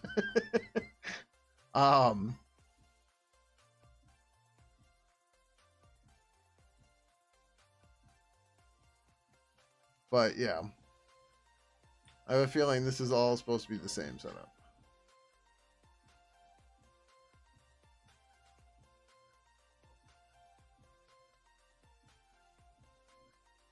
But this sounds like, it seems like we have to get rid of the endpoint setup and we have to move this all into the service, which isn't horrible.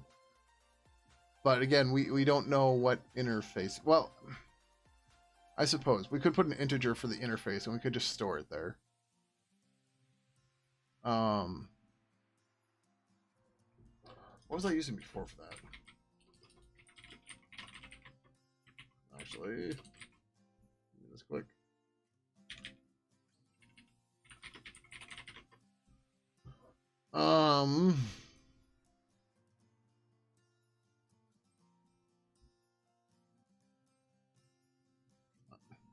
SWK, do you know where the interface index is? I thought it was listed in ifconfig, but I'm not seeing it here. This is one of those weirdo things that generally... So, network interfaces have an index. Oh, actually, you know what? Is it in catproc.netdev?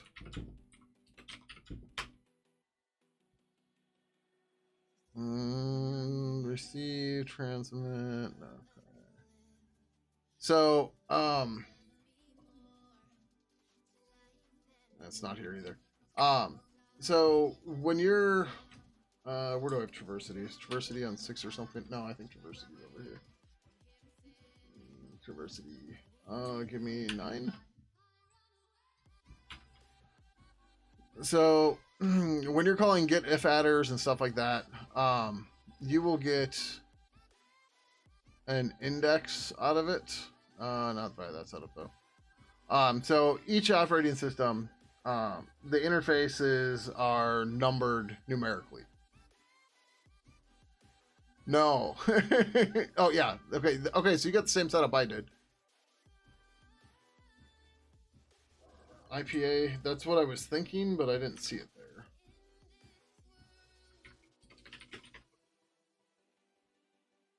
Oh yes. Okay, that's the one I'm looking for. Yes.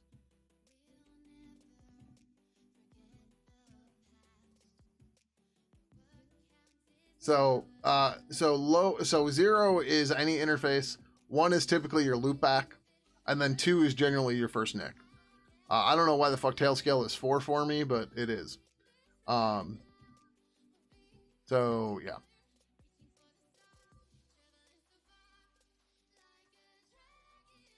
Is my IPv6 not working?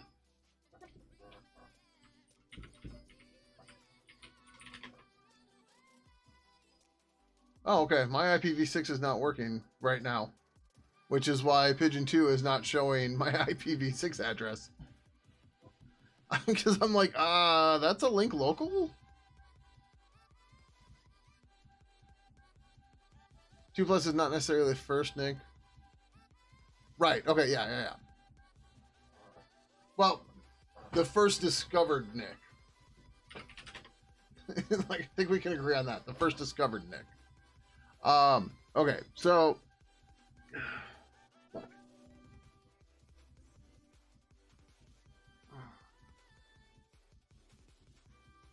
So this needs to get reworked. It's not impossible, but it's annoying. Yeah. All right. Let's go through this. So we can do all this in unit tests and shit, but ugh, what a fucking pain. Let's reference 6273 real quick.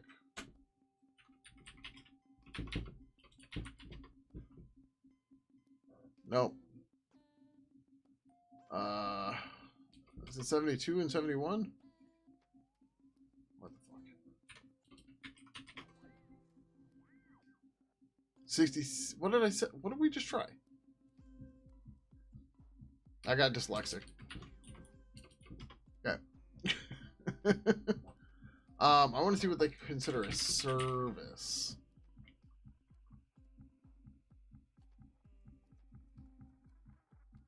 There are two kinds of multicast DNS queries. One-shot queries of the kind made by legacy DNS resolvers and continuous ongoing multicast DNS queries made by fully compliant multicast DNS queriers, which support asynchronous operations, including DNS. Blah, blah, blah. Okay, that's...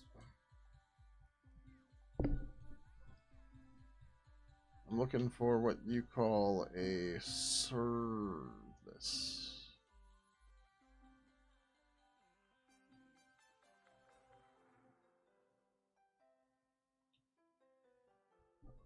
I'm sure resolver is in here.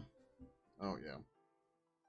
Service resolve service. Maybe it's under 67, 63. Oh, yeah, this is probably it.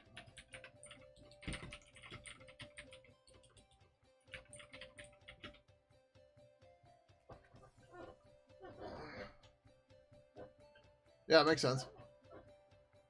Oh. Here's as good examples. Machine with two 10 gig NICs on mobile and two 10 port 40 gig NICs and a single PCI plug. Yeah. 5 and 6 is higher. Yeah, like I said, it's based on discovery. And like onboard, like just because the onboard, all right. Like the onboard could be the PCI slots could have a lower bus address than the onboard stuff, right? It all depends on how they route the board and stuff like that, right? So it's all crap.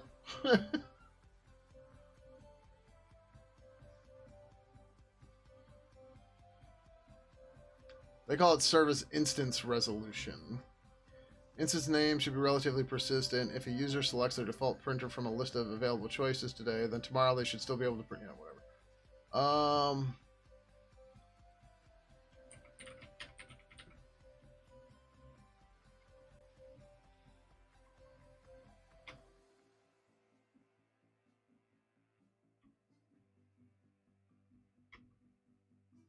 Resolver is only in here 2 times. All right. So, anyways, so in order to the kernel load, bootstrap the LKM. Huh? Oh, Linux kernel module. I was like, what the fuck is LKM?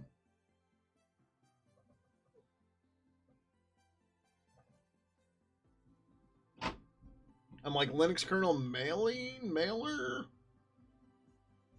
Mega? What? Okay.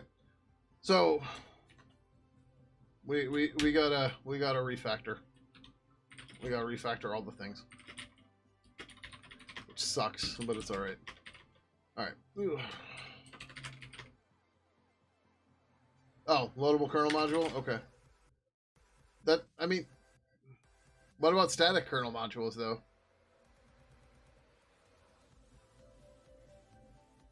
Are those still loadable, even if they're static?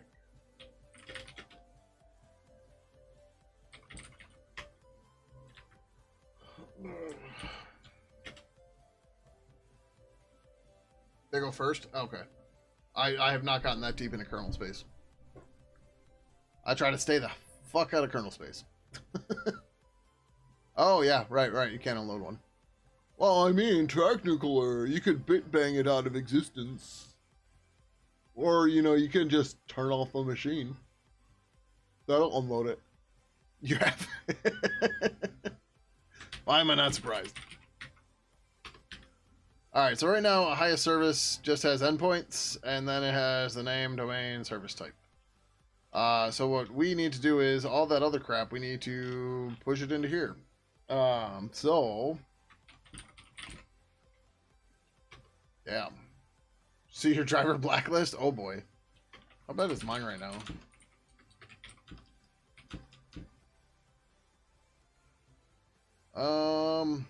Oh, I apparently don't have one?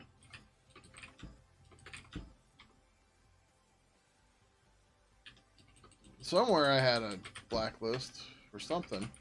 Normally I disable PC speaker. i220 chipset sucks. So does the X399, but it's all we got. The only thing I got that can run my processor.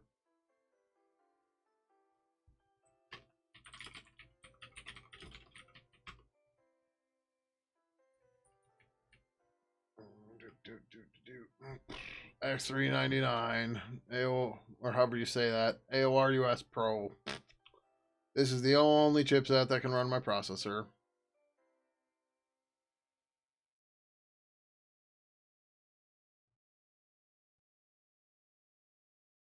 Oh geez, why are you black? That's the Intel Gigabit, isn't it? Oh, it's the i220 chart. Okay. Fuck. Oh, it's E1000 or E10000. That's the Intel one. Never mind. Clearly, it's been a long time since I had to get that down and dirty with the Linux kernel. Fuck you, Sublime Text. I don't know why it keeps doing this. I tried to change it. It's not working. All right. So we need the interface. We're just gonna put as a GUint interface, but we need the host name. Shit, what else do we have over here?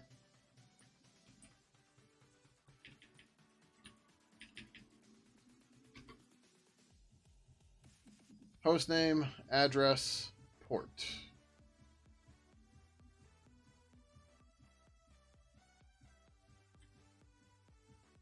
And we're also gonna put address. Okay, so host name. Yeah, host name. Host name. Do we want to use a GINet address for this, or... Yeah, let's just do it that way. Socket address.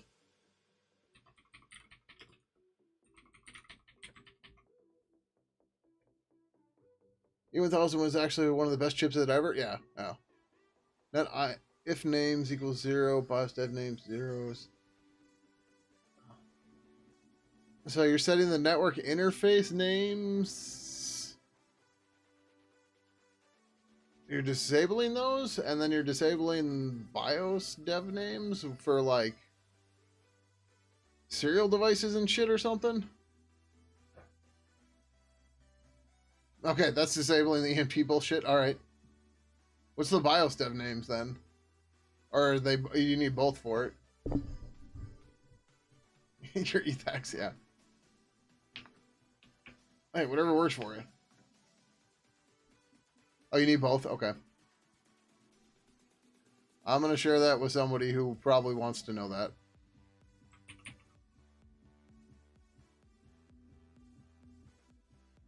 I'm on the wrong virtual desktop over here. Do.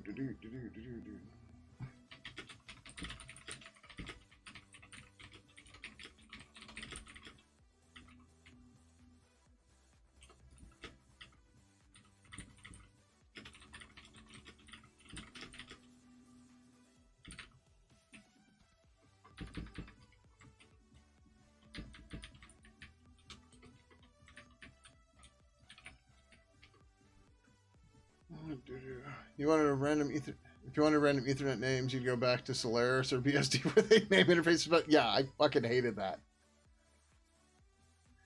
Like, on the one hand, I kind of understand it, but on the other side, who cares?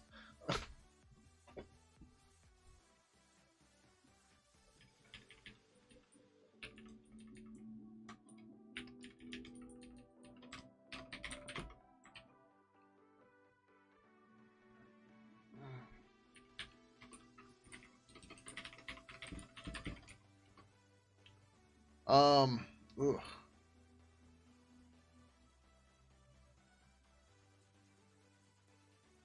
Yeah, okay, I guess. These properties are all going to have to be writable after the fact.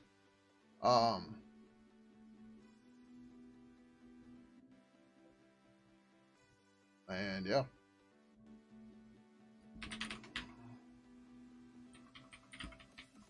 Oh, I just realized I sorted these the fucking wrong way. Those ones worked, but address should be first, and interface should be there. Address, prompt, interface, host name, domain. Okay.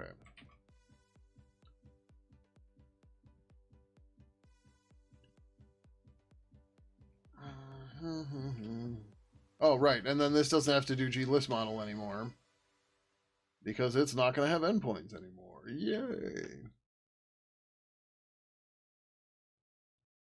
What elements are in the wrong order?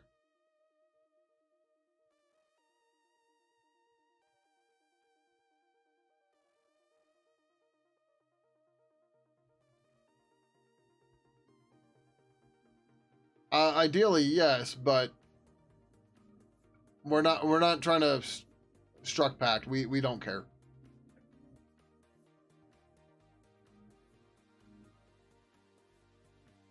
But like pointer's pointer, don't matter, right?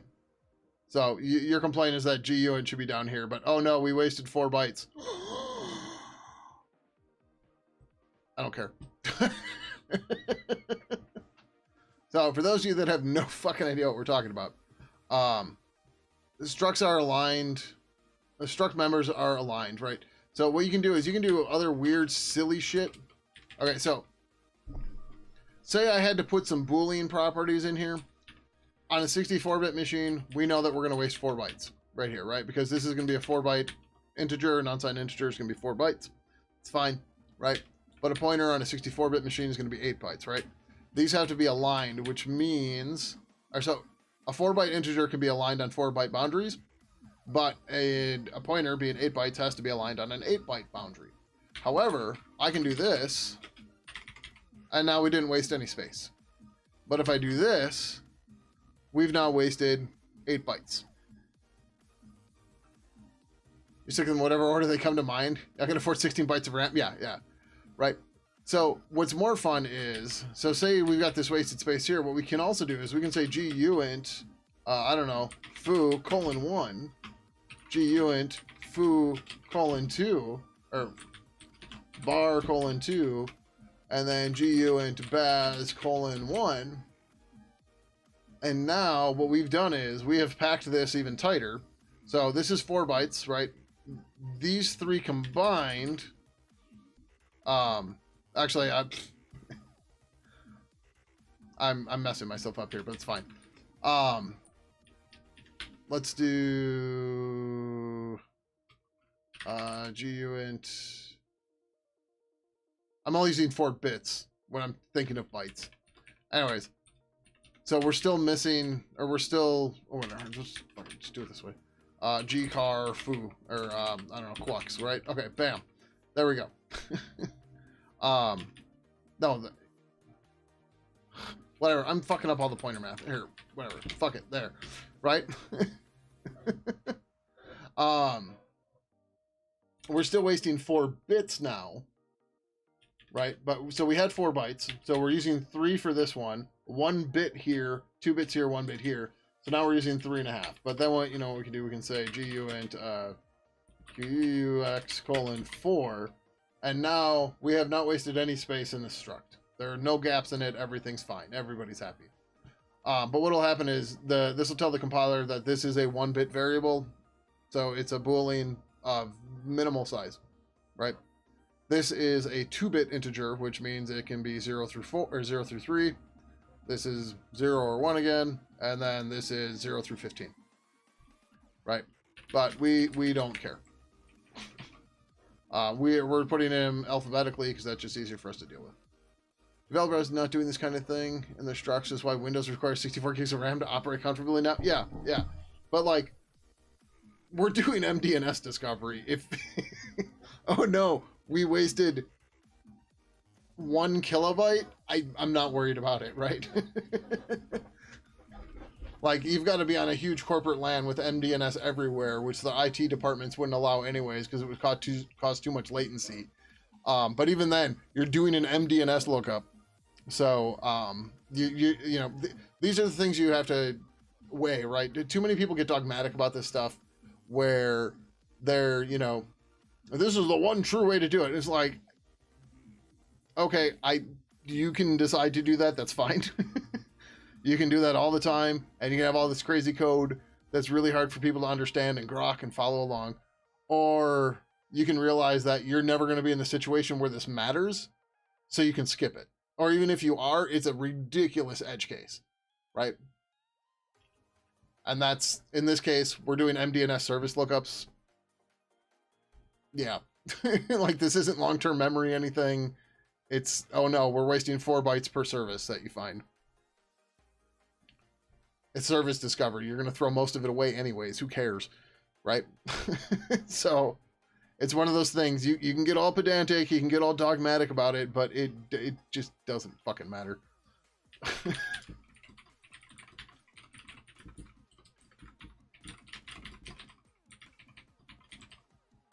So we had address, interface doesn't matter, but then we also had host name.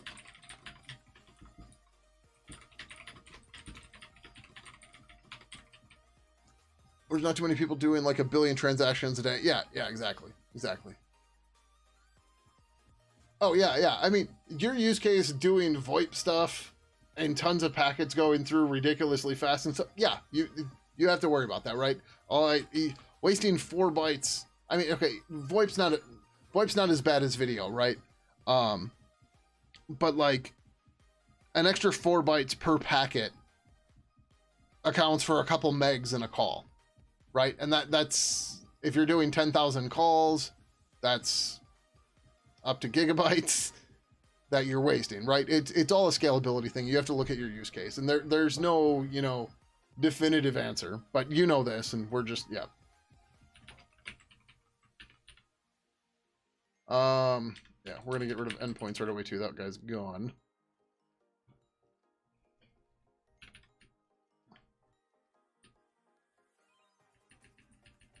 So that goes away. We don't need that. This gets simplified to this. Because now we're not a glist model anymore. Ugh. Couple extra bytes per node. You know, YUV video frame turns into lots of RAM. No, yeah. Like, so like, many years ago, I was having an issue with my ISP. The ISP I'm not on now, and I don't want to jinx anything. I'm just telling the story. And it turned out that I was seeing about 4% packet loss. Most people are not going to notice, specifically on upstream. I was losing 4% packets on upstream. The vast majority of the world is not going to notice that at all. However, when I would try to stream on Twitch, it just didn't work. Yeah, you'll notice, yeah. But like, I could not stream to Twitch because of 4% packet loss. Because there are so many packets that go through in a video. That was a 720p, 30 frames per second, 2.5 megabit stream. 4% packet loss, totally unusable. And it just, you know, what do you do? You're just screwed.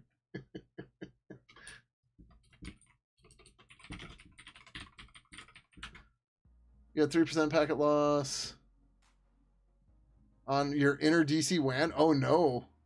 Yeah. It doesn't take much when you're dealing with multimedia. Just, yeah. It's causing you to pull your hair out too. Okay, jeez. Yeah, it's just, it's ridiculous. You hear it and you're just like, yeah, this doesn't sound like too much. And it's just like, nope, that's a fuck ton, man.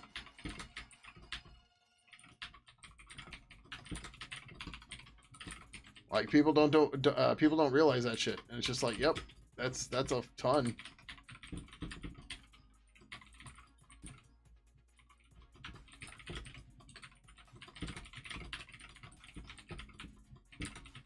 And just, what do you do, right? Just, you're screwed. You got to deal with it.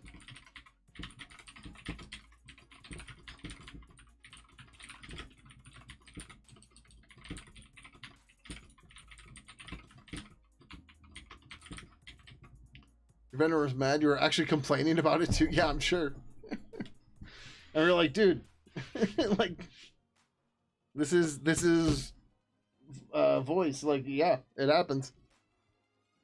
So consistent. It was hanging TCP sessions because of the consistency. Yikes. That is brutal, man.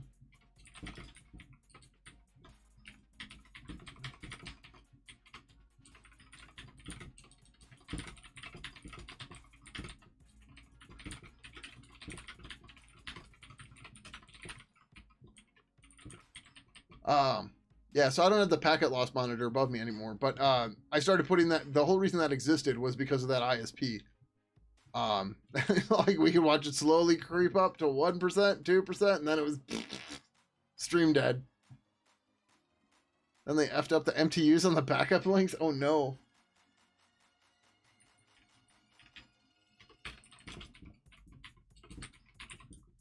Sounds like new provider if possible. Probably not. Oh, all right. We got an ad starting. I gotta get water and I gotta pee. So I will be back in a few minutes.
All right, that is done too by the looks of it. Yeah, okay. Oh, I'll grab some granola bars because I'm hungry. These are the new provider? Oh no. That's a trip for a face-to-face with CEO and CEO? Yeah, yeah.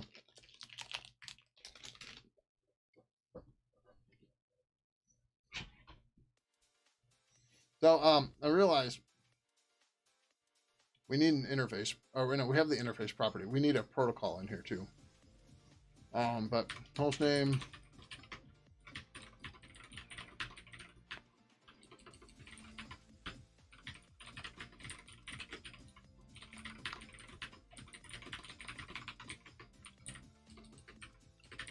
Right.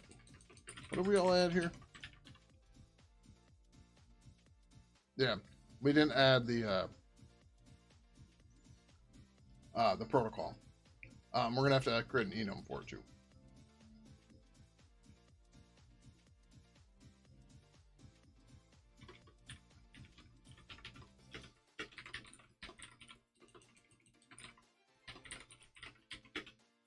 Wow, is YouTube actually that far behind? YouTube just has me sitting back down. Like,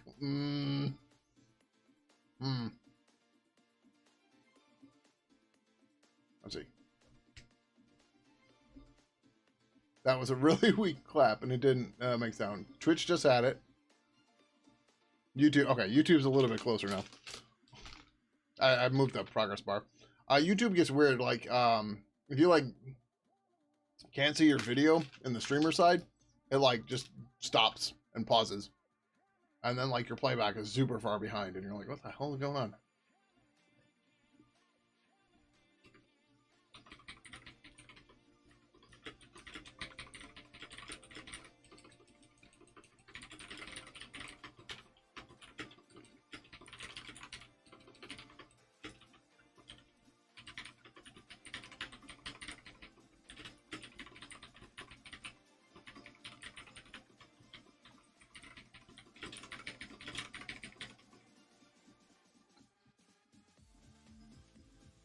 It always gets behind.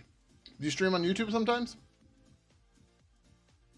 Or are you saying if you're watching streams too? Or both?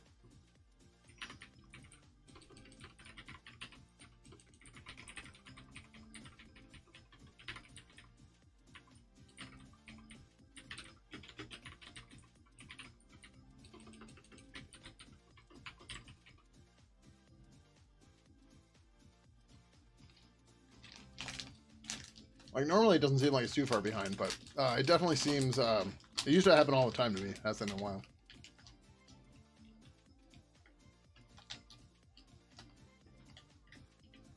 Where do I...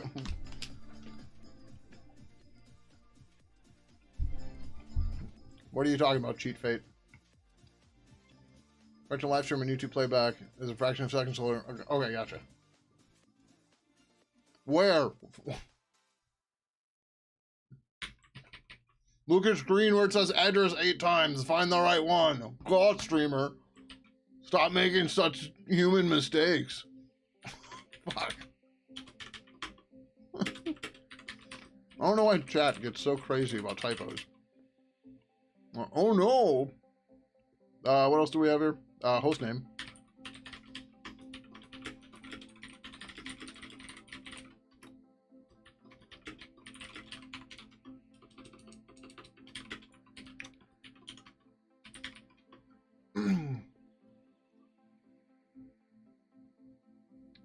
Define, what do you mean by help? Like, it's usually okay, but there are times when the pop-up stuff is too slow for me.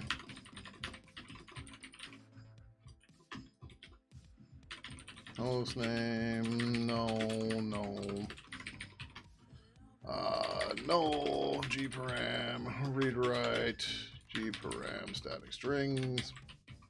What was the other one? Interface.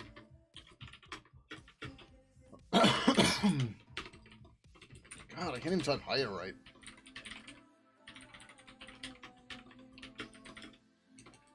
The platform specific interface index. A value of 0 means all interfaces. That's true on Mac and Windows. I'm assuming BSD is the same way. Because I'm pretty sure 2 is the same for them. You watch an EJ from NSF streaming launches all the time? It's so common. The preparing to fast forward gag from Spaceballs is often used. Nice. Yeah. The joys of having compilers. They will catch your typos.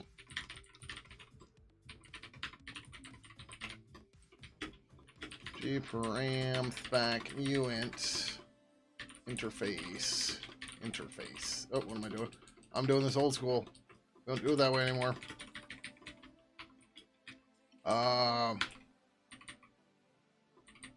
Whatever. That's more obvious than doing the hex version.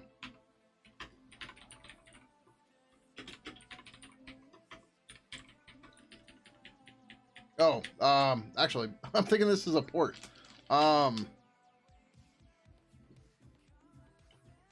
Practically, this is probably like 400 or something.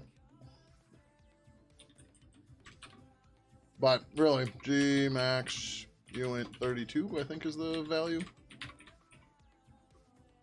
Yeah.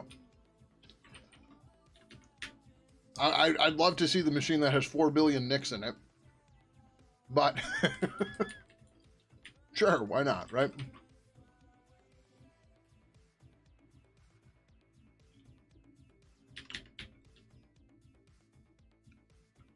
That's a hell of a switch. Do you have one?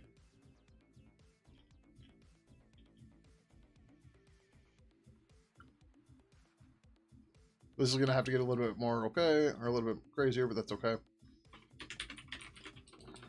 GINet, socket address, star, HIA service.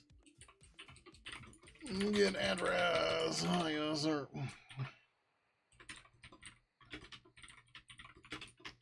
G return valve fail is sir null.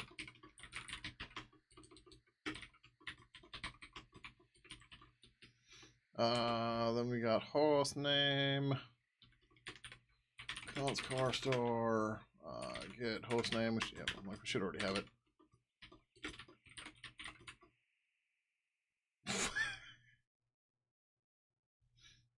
That's also, do you know you can use procnet dev for that, right? No, I guess it's off by 1, but or it's off by 2. My bad, right? All right, all right. There you go. But if grepping for MTU works for you, whatever. It's not off by, okay, fine.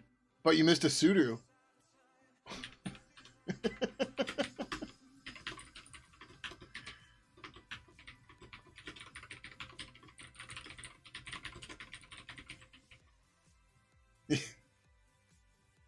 Uh-huh.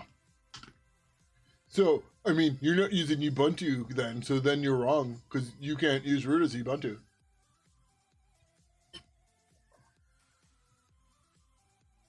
And yes, I'm trying to make a really bad joke. That's why there was the dummy voice. You're not going to unlink dev0? Want to bet what? Are you actually using Ubuntu? I thought you were a Debian person. Oh, Tor. Yep, Tor's an option.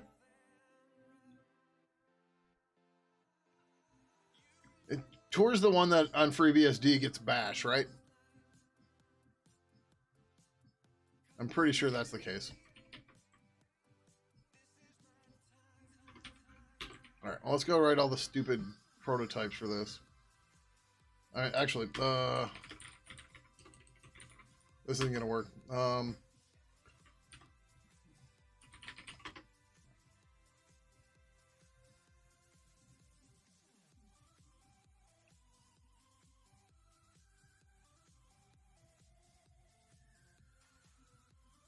Why am I not logged in? What the fuck?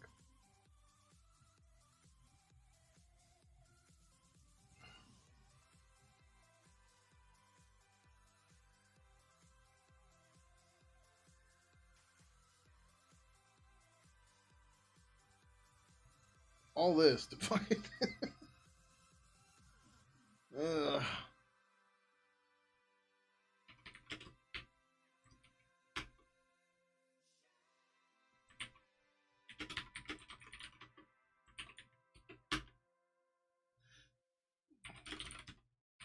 This doesn't... There's password hashes aren't in here, right? Oh, maybe it's OpenBSD.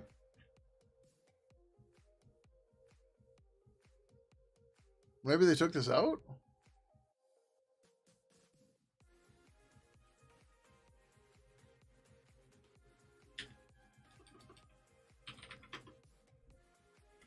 Alright, did I log into OpenBSD or FreeBSD?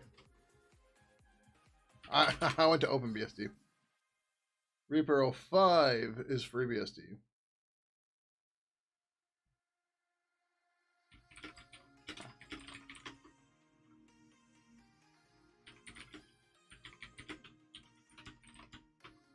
Yeah. So on FreeBSD, Tour is the born again super user.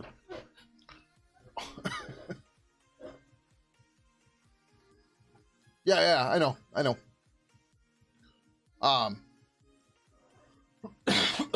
But there you go. Although that doesn't have a shell set, which is weird.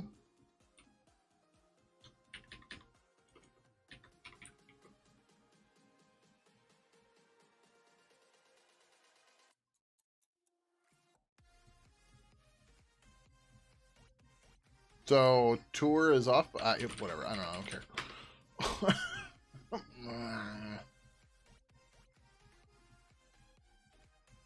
All right. We're gonna write all these damn accessors. Get rid of the endpoint stuff. We're also gonna do the equal function, which is annoying, but it's all right. Oh yes, sir. Get address. It's the address of the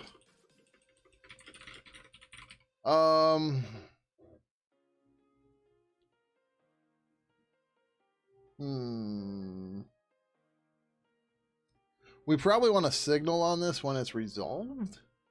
Manage to break this upgrade. I mean, I've been there plenty of times. But how did you do it?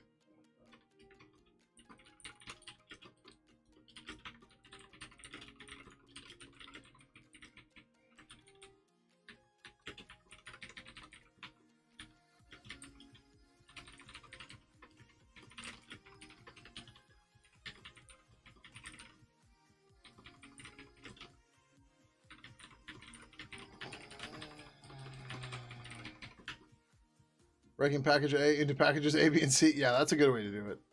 I still haven't figured out my stupid debconf set problem. I was looking at it again today at work, and I need to get it finished, but I still haven't solved it, which is really annoying.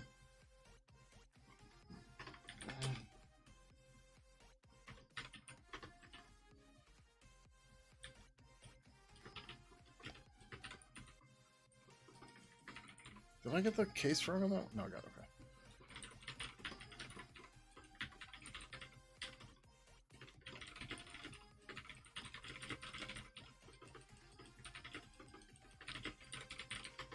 So I'm thinking we might add a property called resolved. So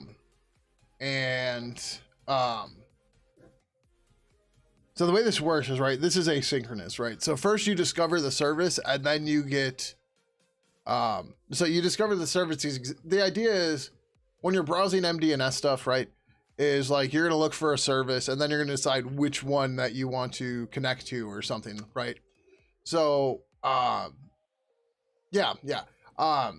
So, you know, you've got the service and then you create a resolver to then resolve it and go from there. So like you're going to get the address, the interface and all that stuff at once. Actually, no, we already have the interface and the protocol. But you're not going to get the address, or the host name specifically and that kind of stuff until it's been resolved. But then once it's resolved, it's fine. So yeah, I think we're gonna add a property to mark this as resolved. That we can then, you know, trigger a signal or whatever. We don't have to trigger a signal. You can watch a notify for it. And then, you know, you can go and get the address and shit like that. So now you're sitting here. So now you're sitting here running update.sh and apt-get fix broken -y and update.sh manually. Yeah.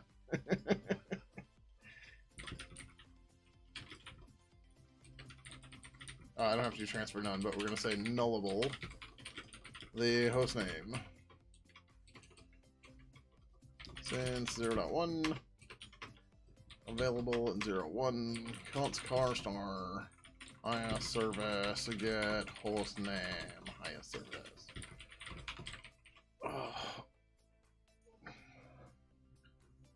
Okay, and then we need interface. IO service, get interface. Gets the operating system. It's operating system shouldn't be capitalized by default. Operating system specific interface index. Yeah, it's fine. Returns.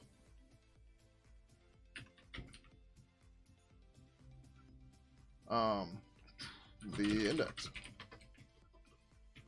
Then 0.1. Available in 0.1. Highest GUint, highest service. Get interface. All right. So instead of having a bunch of different setters as well, yeah.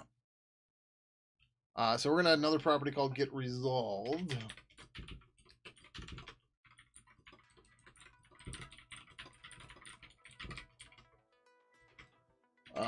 Gets whether or not the service has had its endpoint resolved. Returns true if resolved.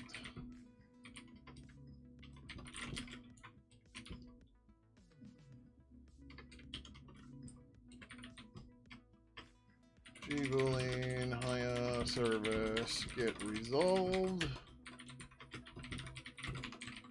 Okay. We're gonna come back here for a minute. Set property. We're gonna delete all this shit. Oh, I didn't put interface in there. Whatever, it's fine. This is not read write. This is only readable, meaning you can't use the API. You can't use the G. I did too much. You can't use the property stuff to write it. You can only read it.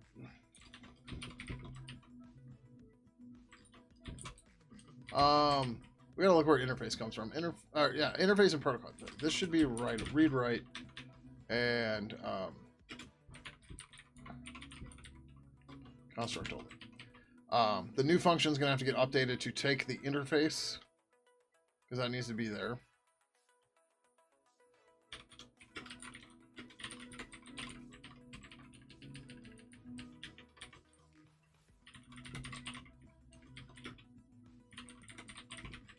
Which actually, then we need a helper up here.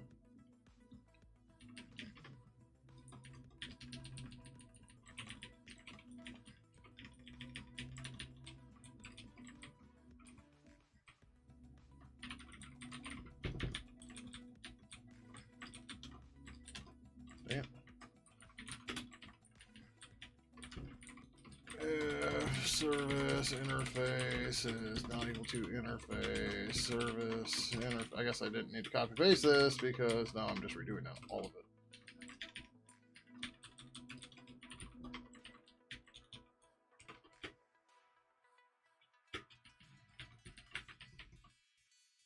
Okay.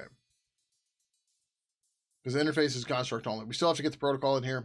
We got to build an enum for that first before we do all that. So we're skipping that for the moment. So then, sure, you can still get the name, you still get all that, blah, blah, blah. But what we need to do now is we are going to say void. Oh, actually, we didn't do this yet. We have to do get resolved. Boolean Haya service get resolved Haya service.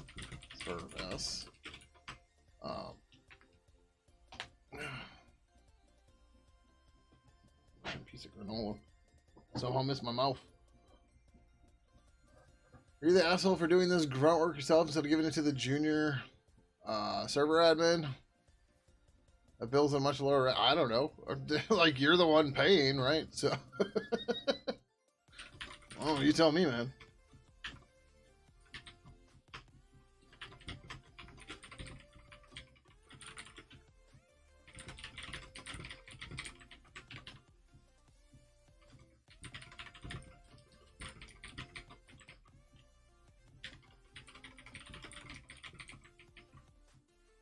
Technically, you're a contractor. an employee even though you hold a C-level title? What the fuck? Business world is weird, man.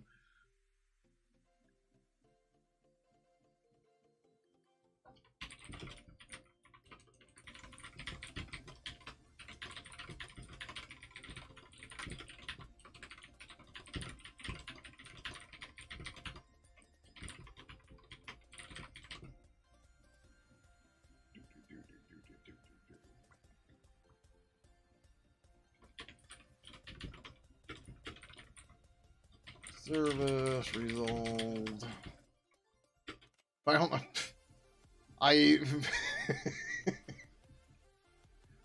I know enough. Let's go with that. You know, a bunch of CEOs that are contractors and not on payroll. That's interesting. I'm guessing they don't have to do timesheets and get approvals like I do as a contractor.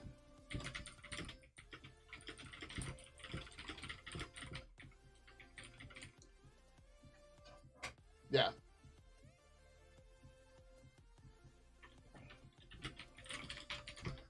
They're just like, give me my gobs of money in stock. Just here's my E-Trade credentials. Just drop the monies in.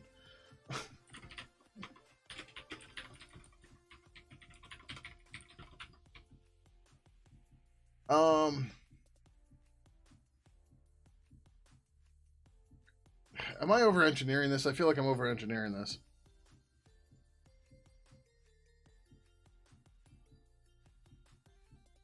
Fuck it, we'll see what happens.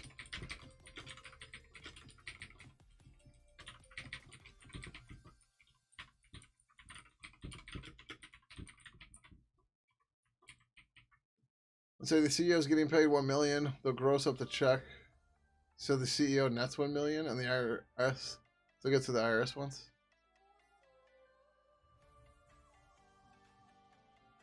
Oh, weird. Can you convince my client to do that? No. Shit, I gotta do my taxes. So we've got 2 weeks until the release. What day is tax day? Tax day 20. I almost said 2015. April 15th. All right. So I've got this whole week to do my taxes. Okay, good. No, I don't. I've got like, so today, Pidgin 3 Experimental 2 release. You see the graph above me that's only at like 52%, or the gauge above me that's only like 52%. I need to get that. I need to get that to 100% in 2 weeks. Okay. Then, nothing big this day, but there's an election. So I got to go vote in that. And I have an April Fool's joke that I'm trying to get done, but we'll see. Then we have B-Sides Milwaukee. Then we have CypherCon. Then we have Midwest Gaming Classic. So I have this many days to do my taxes. That's yeah. That's why I'm saying I have this week to do my taxes. And I'm going to pay a late fee again too, because it's just, honestly, it's easier. They haven't like forced me to do the estimated payment stuff yet, even though it's just like year 4 or 5 on this. We've been contracting, so like I don't know. Last year I only ended up paying like $400 in late fees. I was like, that's fine. Like whatever. I was annoyed, but I'm just like, meh. Yeah, I need to get a tax guy badly, but I've got a lot of things I need to do badly. There's just not enough time, man. There's never enough time. All right, so anyways, we are going to say void HIA service resolved. HIA service star service, comma, G inet socket address, comma, hostname, car star hostname. Conscar Star. Because I think that's only available there. I can't easily check the Avahi, or my Avahi backend, so let's look at this. Resolve, callback, something.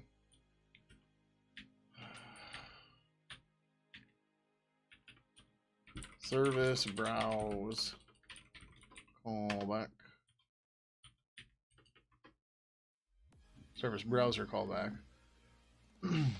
So this has the name of the service, the type, and the domain, and the interface and the protocol, but it doesn't have the host name yet. Right? Because this will call add service. And then add service we'll call resolver or service resolver, callback. And then here, this is where we first get the host name. So the interface, protocol, name, type, domain, those are all the same. But now we have an address, a port, and a host name, which we did not have before. Oh, we'll also have the TXT records. Fuck. All right, that's okay. Yep. I'm totally forgetting that exists.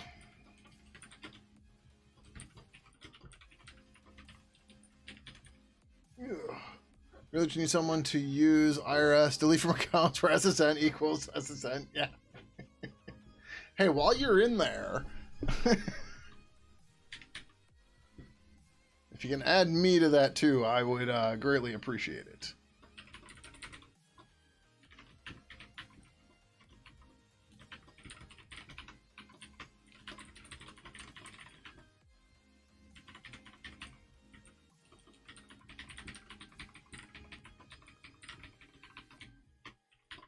Turn if fail host name not equal to null. G return if fail is txt. All right.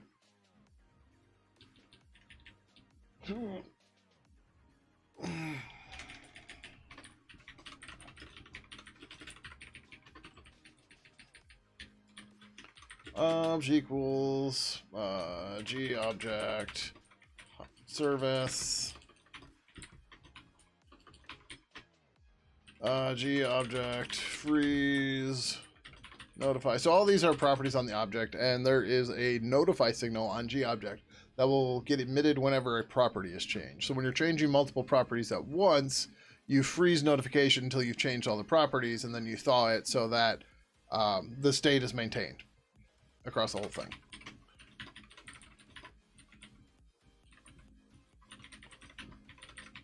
Okay, but like there's no transaction here. So we are going to say G set stir G set object. Ampersand service address address G set stir service hostname. God, I can't type right now. G set object service address. Not address. txt. Okay, I forgot something important though that we have to do for each of these because I'm beginning to tell me.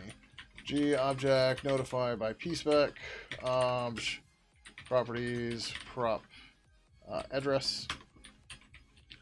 So we do each notification separately, but then they all get queued up.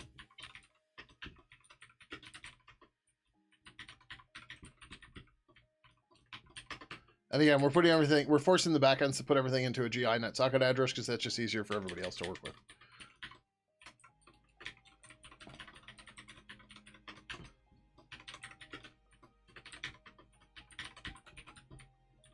We have to build prop txt because I forgot about it. Well, that would work. Yeah, I know. You'd have to do it every year. And whenever they realize that you exist again.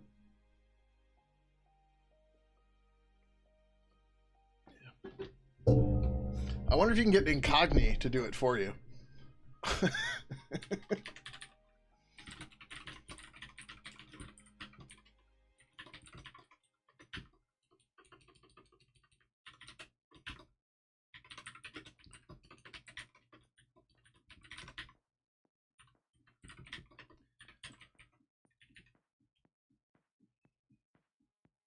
So I'm debating on whether or not I let this get resolved more than once. Blank reg? I don't know what blank reg is.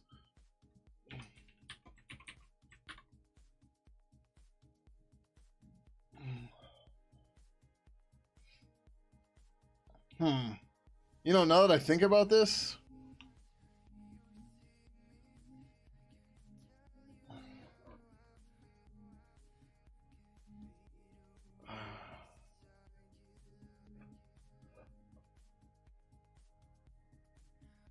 we don't want to resolve all these services right away. And in our use case, we do, but in general, you don't.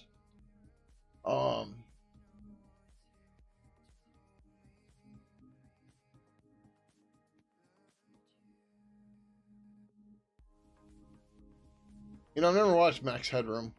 I need to, but I never have. I know who he is. Right? We're talking about the same thing, right? Yeah.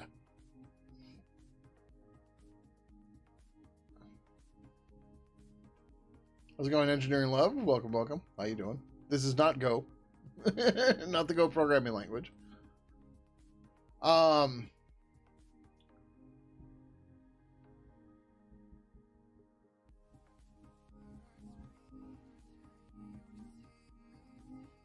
Okay, this is probably okay. We can't resolve the service from the service itself because we have to give it to the back end.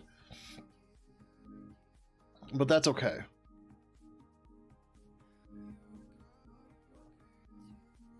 Oh, you're shilling? Okay. That's fine, but I like Go, but this project will never be in Go. So. Was it blank because all this stuff was deleted from all government? Ah, okay. Okay. That would make sense.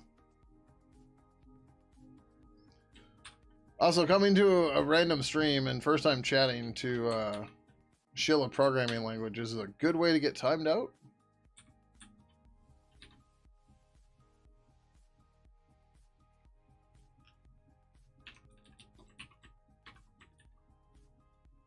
Let me do this too.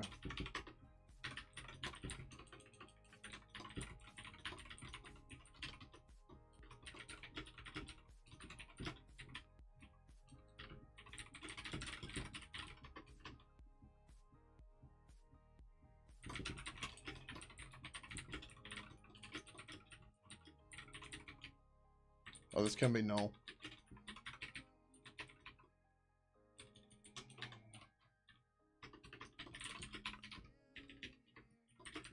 Service is will be null.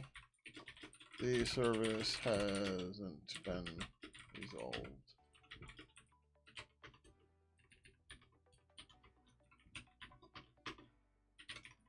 Jiggling. Hiya TXT star. Hiya service get TXT.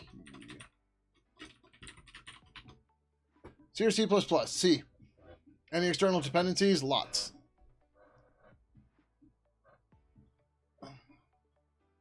We are currently building an abstraction layer around the platform-specific MDNS libraries for Linux, Mac, and Windows. Whatever, Linux, BSD, whatever, open source, and whatever. Right now, I do have the Avahi backend. That's for Linux and BSD and stuff.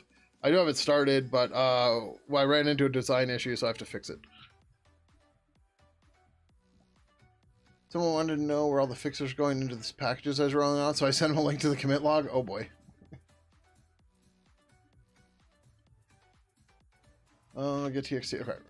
Then I got the yep. Okay. Oh, we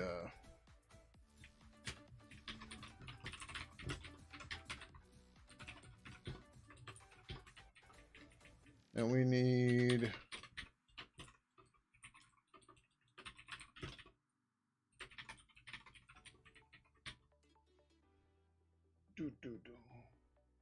and one's personal preference is a dev. Yeah, it's also stupid, idiotic, and a waste of everybody's fucking time.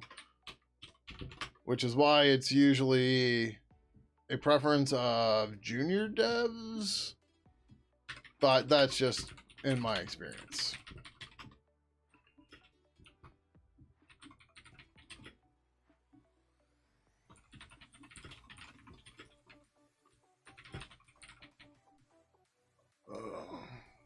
Oh, I was rolling them out. I just finished. He literally asked why nothing in the Git log changed. Never mind, I told him earlier that I was building the package and we're pushing them live tonight. Oh boy. Host name. Host name. TXT. Transfer none. The TXT record.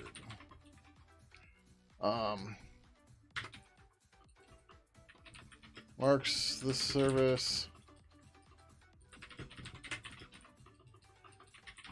as resolved.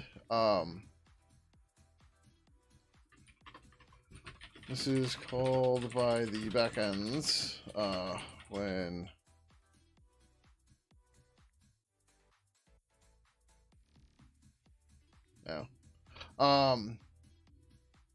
when they have finished resolving the service. Since 0.1. Oh. Available 0.1. Resolve.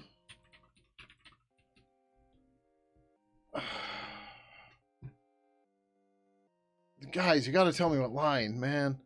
Also, number 1, or whatever, I can't even compile right now, but the compiler and the doc checks are gonna find it. Just everybody so quick to jump on typos. Like, calm the fuck down. They will get found. Jesus. Alright, we got resolved. We got that. I was going to make a check for resolve to not allow it to happen again, but that's okay. We might want to do, like, clear resolved, but we'll see. Oh, yeah, we have to add the TXT record.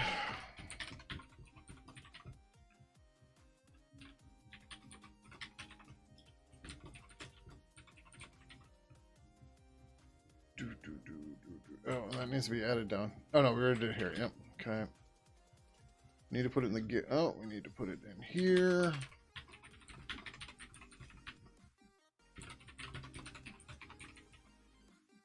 Oh, that's right. I forgot I was going to update the channel rules today.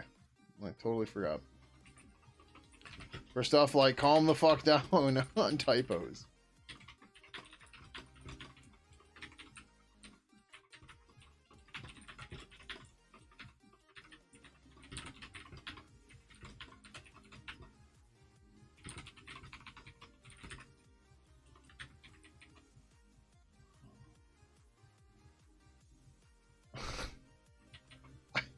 Well, Shy Fox Coder, you're the second one that's like, typo in this word. And the first one was a word that was on the page 4 times. And I'm just like... hey, like, if you're going to try to correct me, the line numbers are right there. So, like, use them. But, like, not using them just shows how anxious people are to be like, oh, the streamer made a mistake. I have to tell them. I have to show them that I caught the mistake that they made. And it's just like, just calm down, it's fine.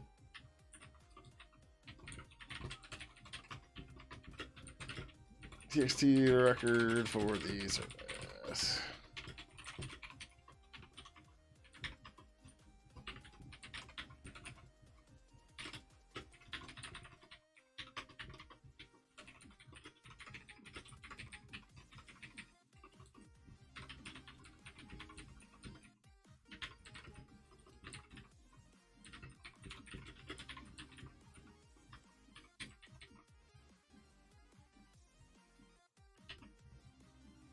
Okay.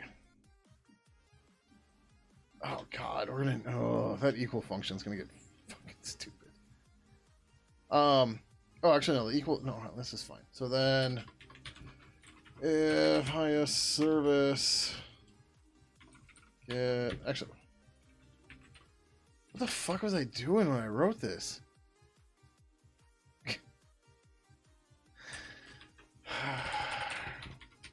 I was clearly very tired when I wrote this. Because I can just do that. Instead of these getter values.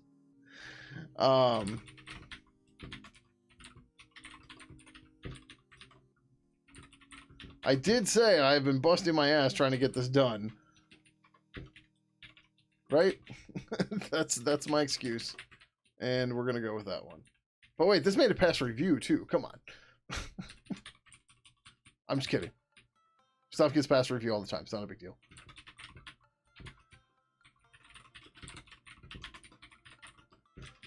We've already verified we don't have... Neither of these are null, so we can just access them directly. And likewise, if...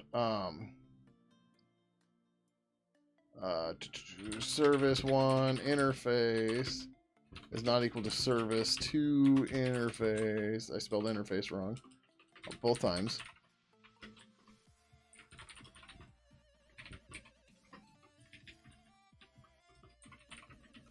Okay. My Sublime Text, no, all the glib, no. So I hate language processors. Or language servers, processors, whatever you want to call them, language servers, whatever the fuck they are. IntelliSense in general is not useful in C. Particularly because you don't have namespaces in C, and you don't tend to have real like object setups where like it can figure out what properties are and stuff like that, right? Because if you're writing a good API in C, your structs are hidden, so nothing can introspect it, so it doesn't know what the struct members are, stuff like that, right? So the problem is, like, even in Haya here, right? So Haya is a brand new library. I started this last week, Monday. It's not even 7 days old yet, right?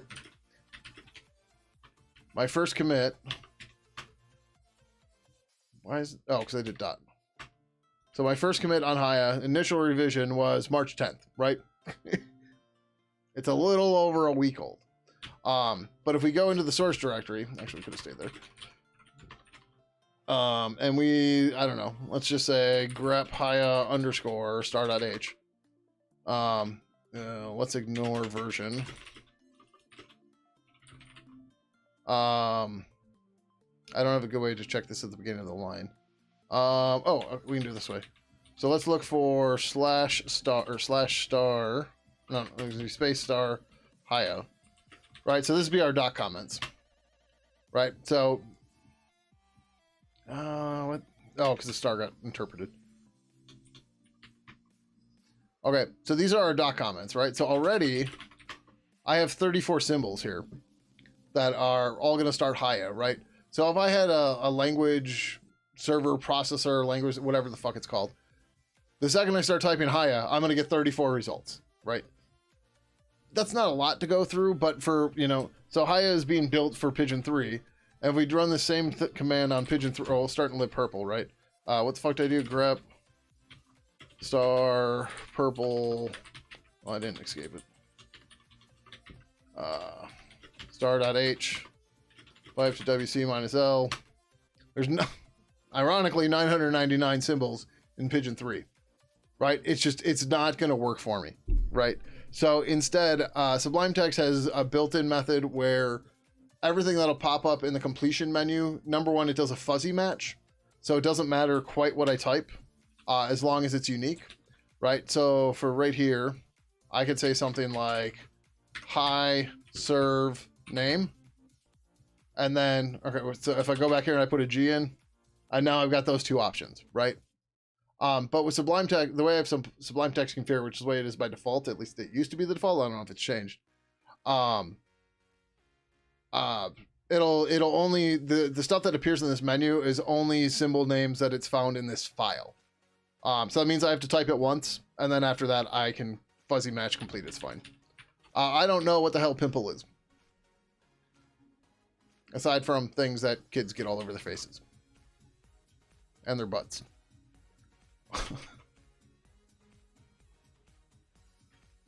And I'm also going to say this, because I've got a feeling that a lot of people that are here right now think I'm a lot younger than I actually am. Because number one, I look at, number two, people think people with mohawks are young people. I am middle-aged.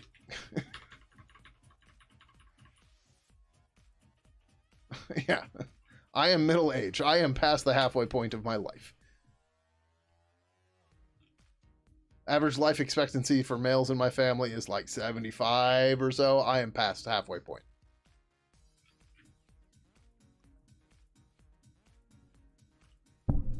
3 years from the walker. Dude, I used to walk with a cane. Fuck.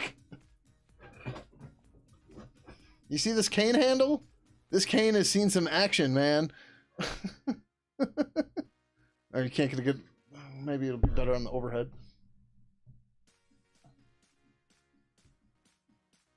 Yeah, you see the wear on this thing?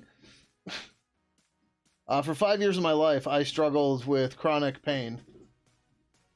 Chronic neurological pain. That turns out was brought on by NutraSweet of all fucking things. Pointer to implementation idiom? I don't know what that means.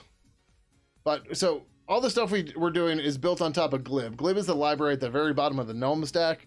The GNOME stack is the stack that builds the GNOME desktop that's used on free and open source operating systems. And that library is called Glib. And all of our stuff is built on top of that because we use GTK as a front end. GTK is the widget toolkit that's at the bottom of the GNOME stack. So, like, we use Glib as our C platform abstraction and helper library. We're not writing like ANSI C or C99 directly or anything. We've got a bunch of helper stuff around to make our lives much, much easier. Why so low expectancy with just, that's when men in my family die. I don't know what to tell you. It's fucking genetics. Like my grandpa died at like, I don't know, 74, 75. Complications from a stroke.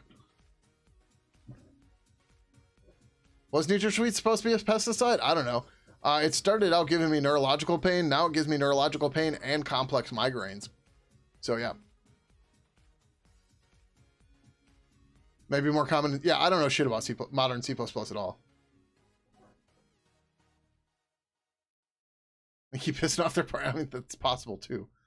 The women make it to 100. The women in my family can make it to 100. The men, not much past 70. Maybe there's some truth to what SWK is saying. I don't know.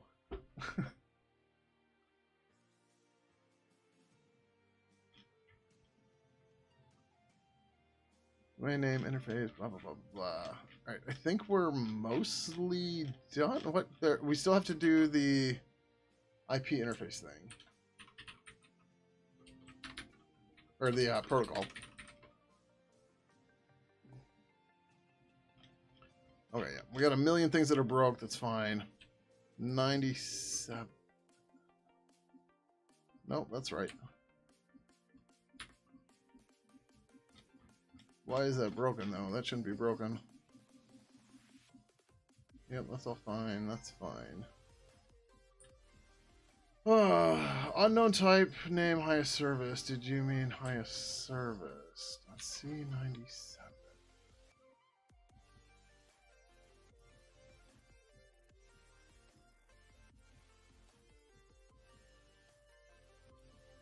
I've got to have some stupid mistake somewhere above this that's making stuff very confused. Commas all look good.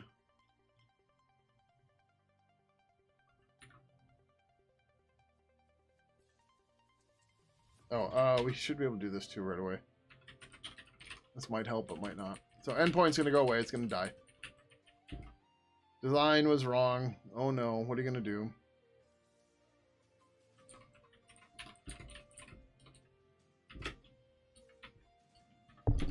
Okay, I don't understand the problem here.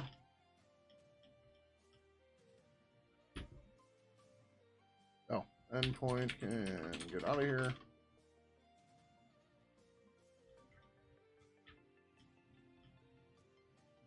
And test endpoint, I don't care about right now.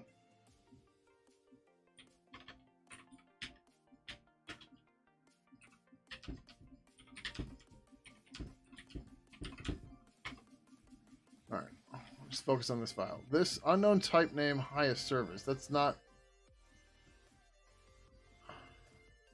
Why is the macro not working?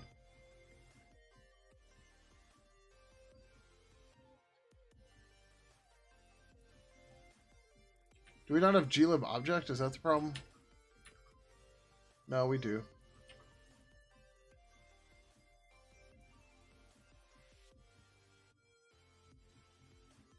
God, where's everyone with the typos now and the solutions? When I go to the office, do I rock the Mohawk spike? Yeah, it's up. I went to the office today. I didn't. Came home, my hair's up. So like the whole thing with the Mohawk was I wanted to do a Mohawk for a really long time. And then the COVID lockdown started happening. I was like, well, if I'm ever gonna have a Mohawk regularly, now's the time. And then like I just kept getting contracts while I had the Mohawk up, so it just stays. All right, everything's all fucked up. G param spec. Wait, does it say unit? Yeah, I do unit all the time too. That's one of my common typos. Okay, so define but not. I had to have fucked up the macro. That this is just the only way it goes.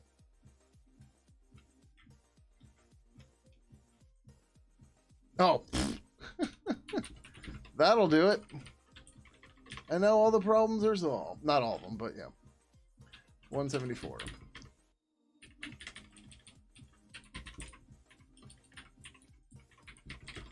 Unused. And finalized. Did I get rid of endpoints? I did. Conflicting types for highest service new. How did I fuck that up? Oh, I didn't put the interface over here.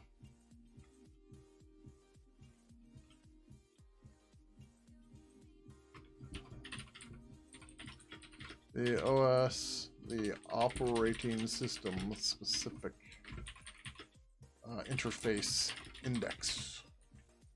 What a mouthful.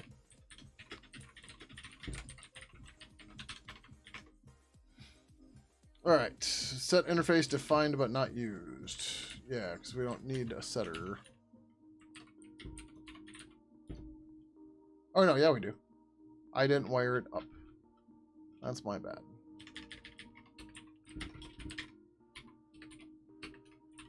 Come on, fingers, type right, please.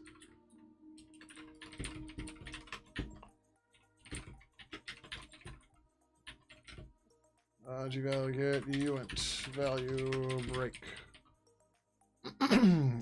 We have that in here as read write contract call. Okay, good. Now you're feeling old? Why are you feeling old?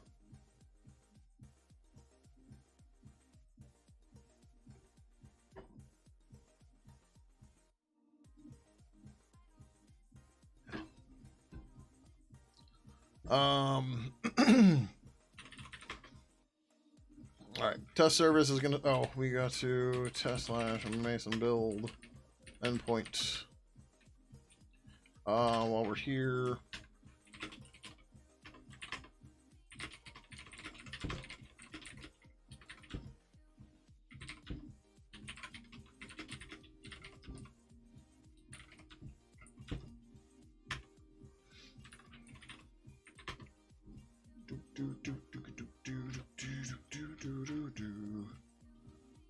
All right.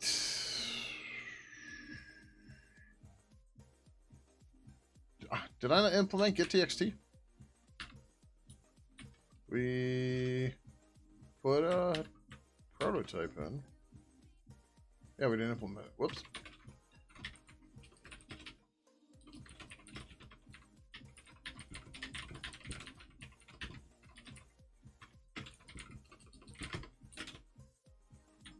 What the fuck did I just do? I don't know.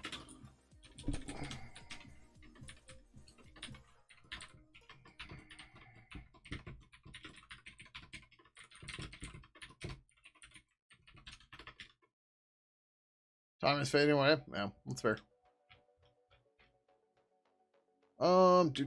Test. Oh, test backend also creates a service. Okay. Test the backend.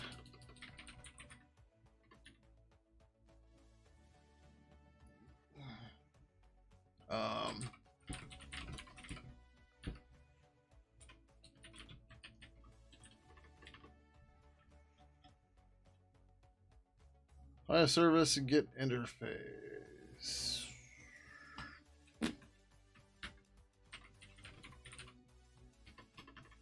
Did not implement it. Whoops.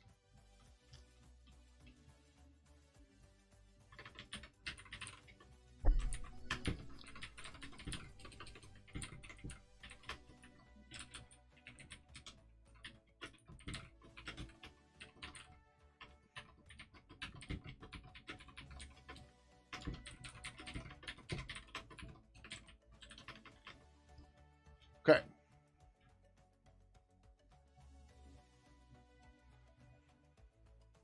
Test service. Okay, good. It looks like we're just into test service. That's failing now.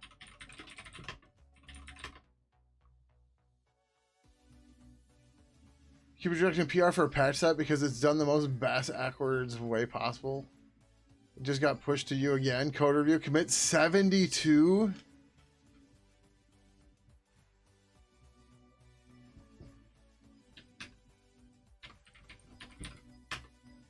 You know how many commits I like to have in a pull request? Fucking 1.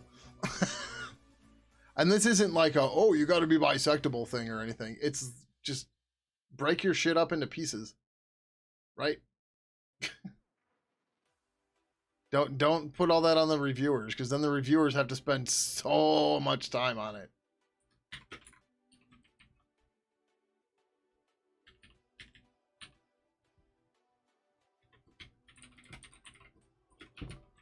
It's so mean, man.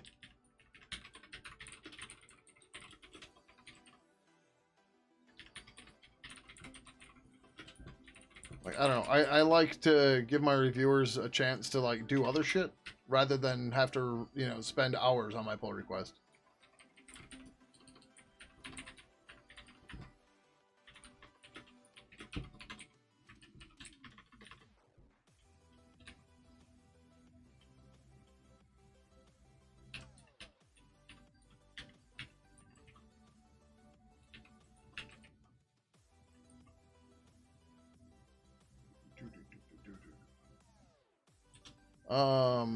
This is supposed to be...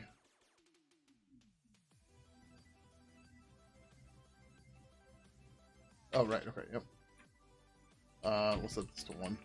Or we'll set it to 2. 75 commit, yeah, just break your shit up, figure out a better way to do this. And go from there.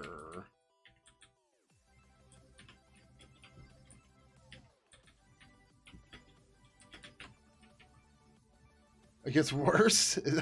How?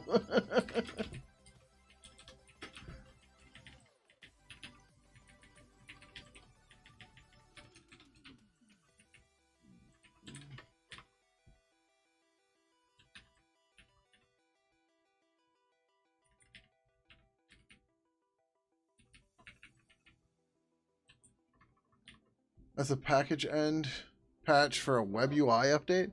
There's no PR on the backend repo. Like, oh no! How? What are your people doing, man?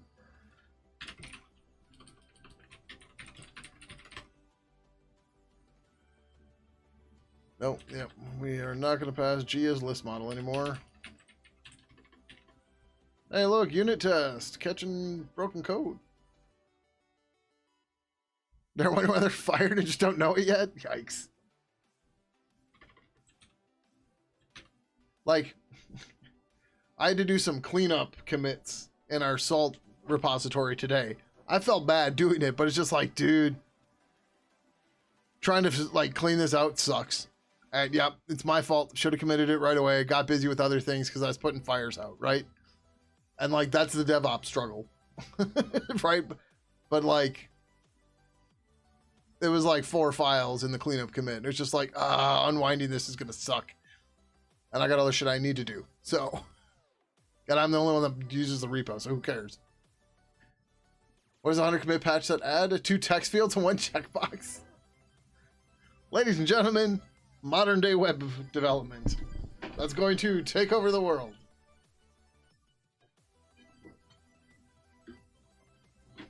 Oh, that's all PHP though, isn't it? That's not JavaScript, right? For your stuff?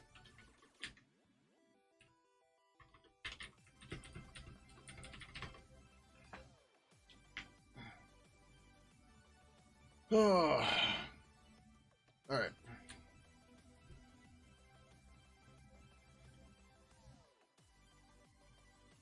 That's an abortion is what it is. Yikes.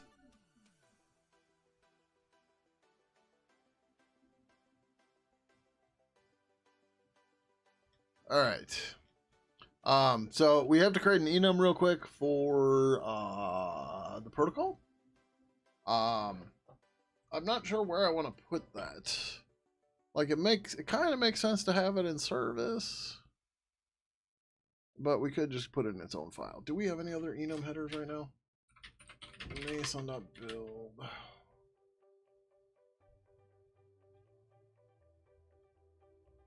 The client does.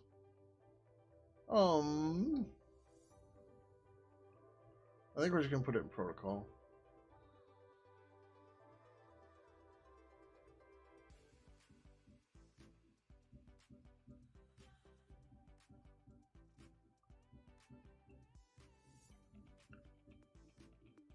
This is your legacy web UI. The project to completely rebuild and replace it was started by the same 100 commit idiots 8 years ago. You're still on.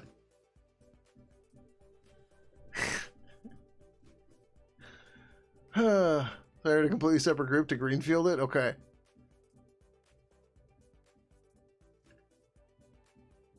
And how long ago was that?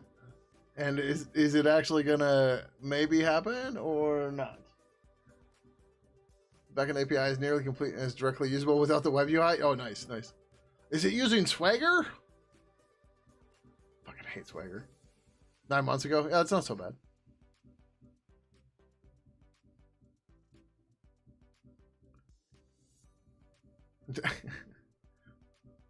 Swagger is like...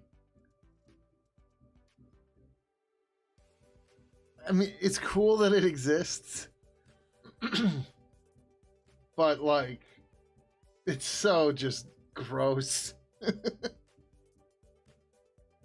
Not properly documented with Swagger. Maybe it's just what I've used with Swagger. Like, Swagger stuff just is not clear.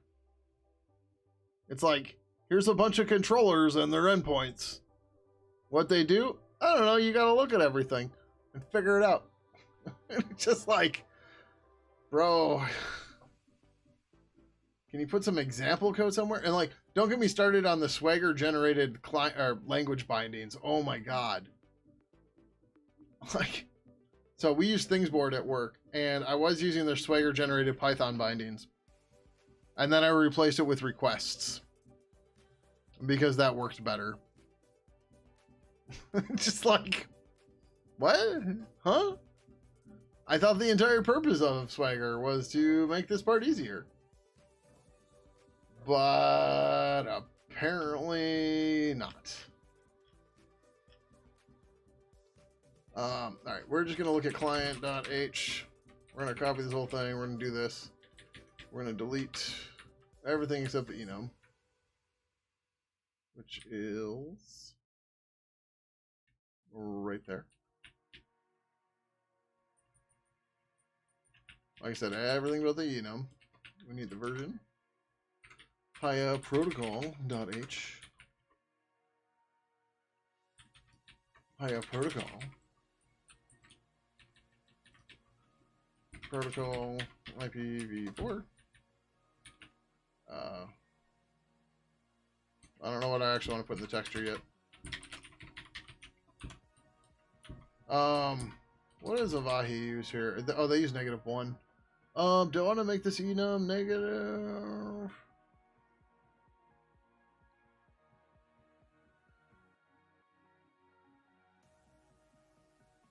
I don't know what the other MDNS libraries do here. Did I close it? Nope, there it is.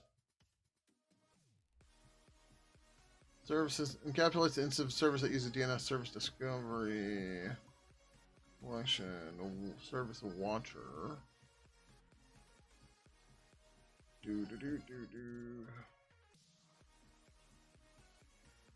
Start, stop, added. Event that is triggered when a DNS service watcher has added a DNS service discovery instance to its collection of available servers. Am I on the right thing?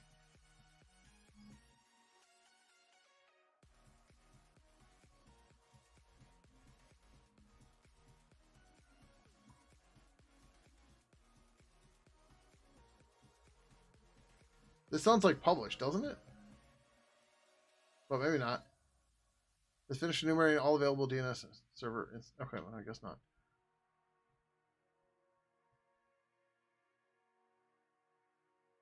Oh, God, this doc's a crap.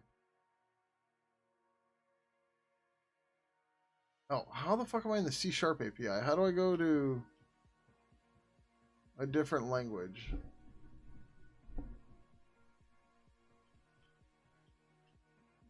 Does anybody... Oh, I'm in UWP. That's the problem. I don't know. What's the other one?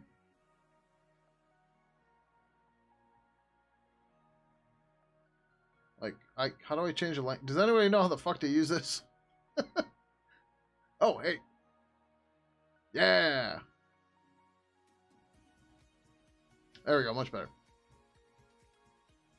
Not great, but better, I think.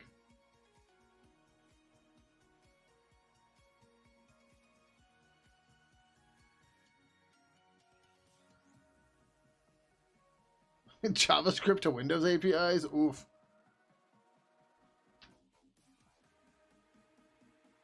If you'd Swagger to Cursor and have it generate a client class for you, pretty good about generating a reasonable class. And if you talk to Cursor the right way, it'll even generate inline comments with a class. So, like...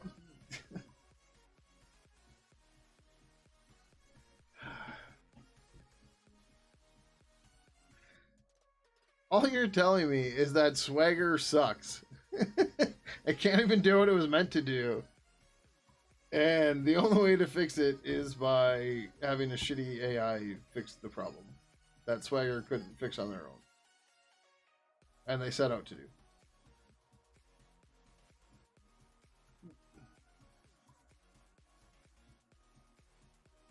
Then why can't you use a client class?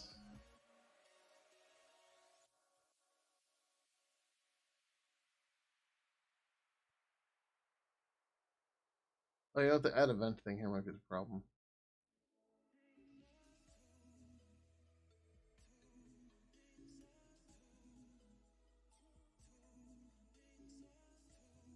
Let's jump back over here real quick.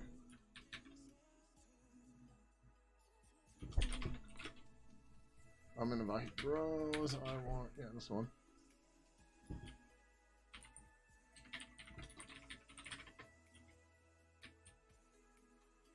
DNS service browse. This is what I'm looking for over here in the Windows API crap.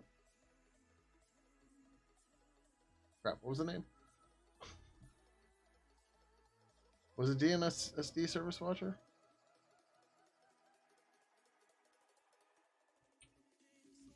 DNS Service Browse.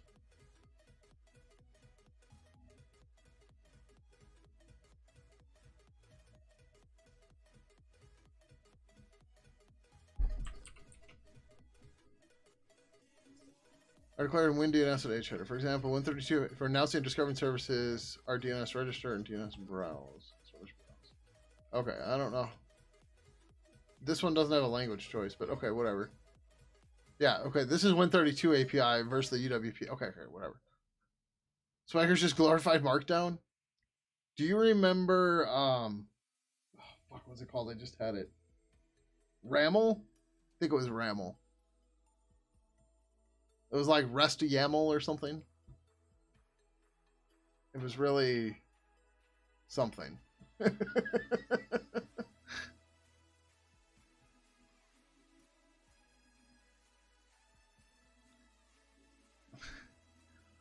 Something tells me you made up AFML. But for real, does anybody remember Haml? HTML as YAML? That was for real thing.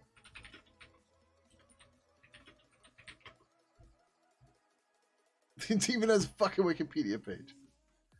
HTML abstraction markup language. It's template system, blah, blah, blah. They have examples. No, this isn't. That's Ruby. Yeah.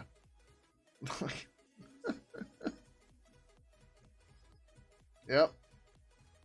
I didn't realize you could do templates with it. But, yep. Fucking gross.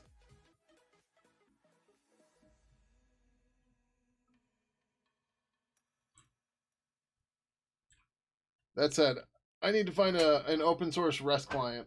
Does anybody know of any good REST clients that are open source? Now that Insomnia has gotten all in-shitified, I'm like, I'm either gonna build one or I'm gonna find one, and I'd really prefer to find one than have to build one. But knowing me, I'm gonna have to build one. Although I had a really stupid idea on how to implement a REST client, or at least how to store the REST requests. Just store them as curl, curl command lines. Just, there you go. And that way, you know, if the program ever crashes bad, whatever, and you need to, you know, pull your data out, yeah, it's just fucking curl command lines. They'd have to be templated though. That would be weird, but or at least I have a way to export everything as curl. Just here's a list of curl. There you go. All right. Anyways, we were looking for the interface. Bruno or Yap? I spelled it wrong. B-R-U Bruno.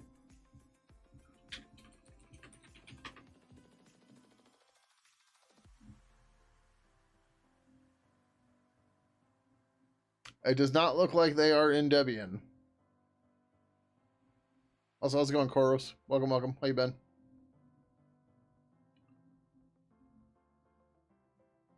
So, like, where does one get these from? Because, like, Googling for Bruno is going to be pretty, Bruno REST, use bruno.com. This looks like one would expect. It is actually on GitHub.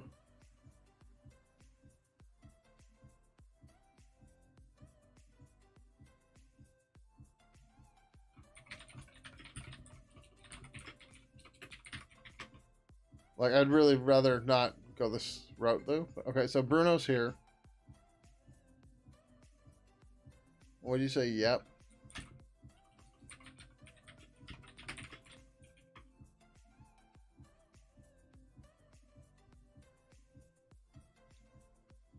So Bruno has a flat pack. Yep.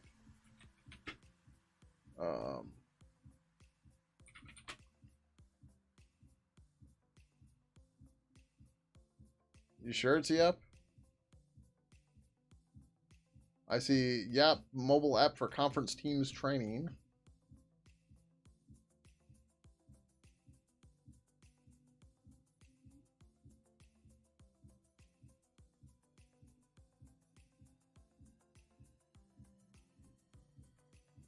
Maybe I'll try Bruno.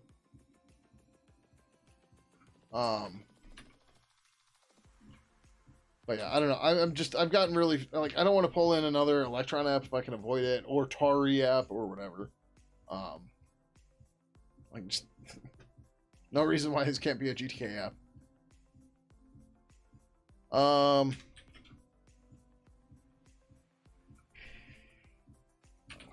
IPv4, IPv6.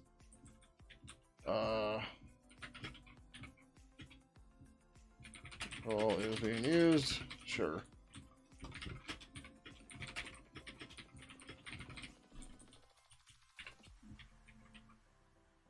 Yak. Okay. The inventor of Insomnia that started an open source. Oh, interesting.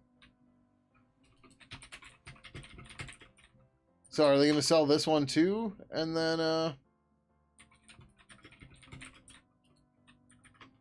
it's going to get all in shitified again?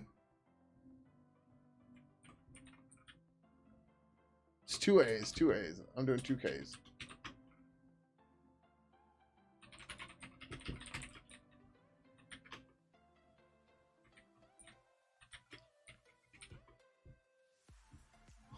The API client for modern developers. It has a pricing on it, so yeah. Oh, personal is free forever. But I'm guessing this isn't open source then? Well, that's a GitHub. What's the difference in the Pro then?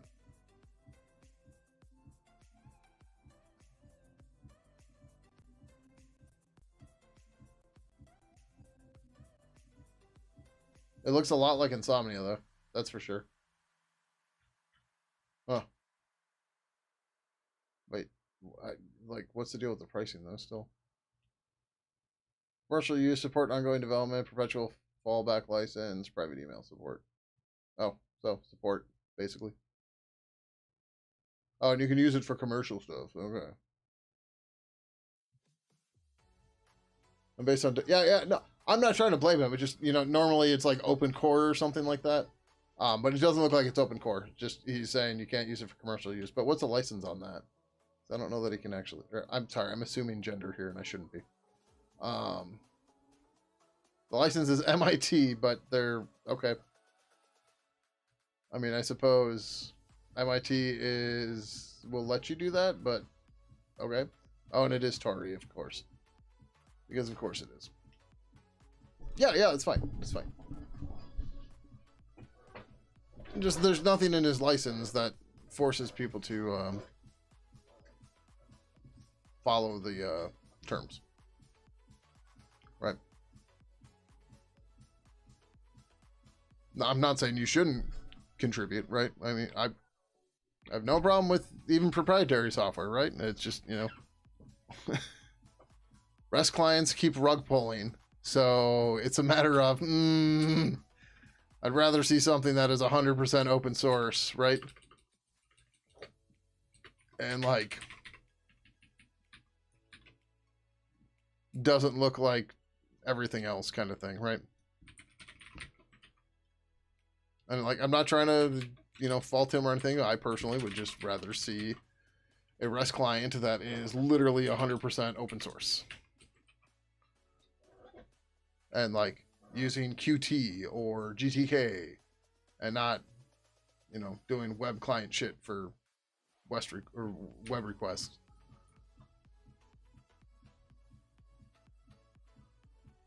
Oh, Actually, we can probably just say the IPv6 protocol that.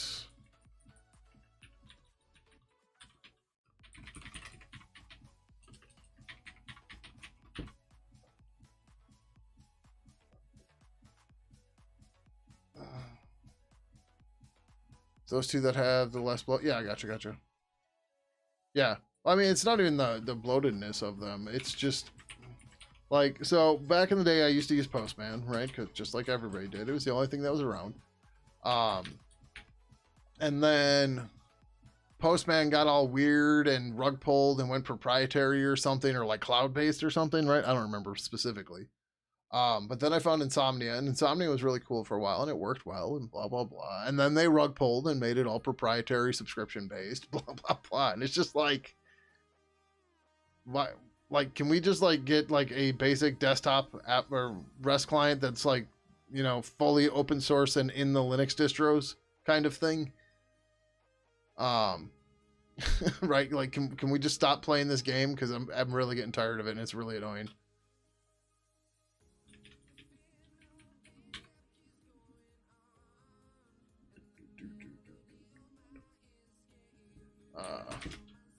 The IP protocols that can be used. Sure, I don't know. What the fuck? I really hate writing docs.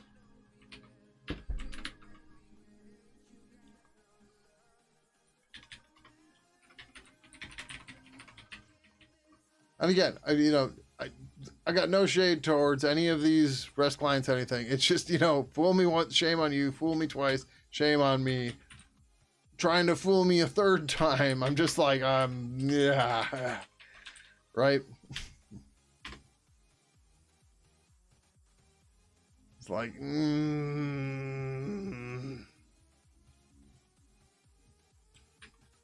like you guys suck, right? We collected a couple of tabs of list of alternative REST clients, but you have over 3,000 open to Jesus. Yeah, and none of like.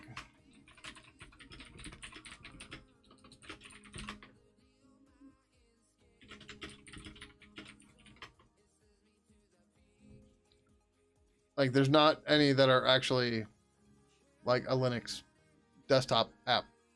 Like, it doesn't have to be Linux desktop app, but like something that's not based on Electron or Tori or Atari or however you say it, whatever.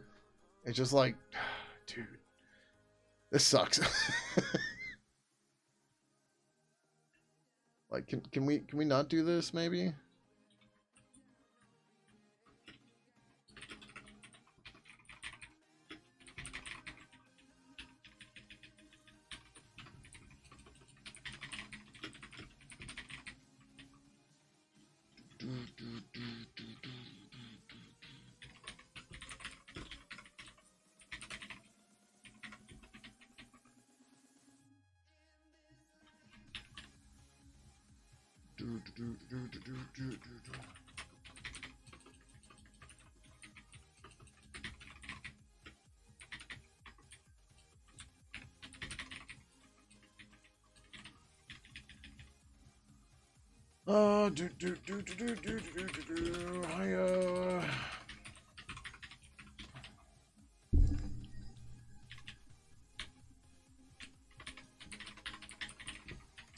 Oh, actually.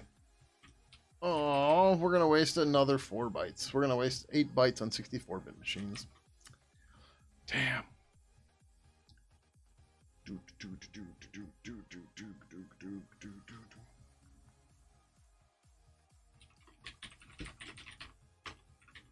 IO service, that's protocol, IO service, service, IO protocol, protocol, return if not val.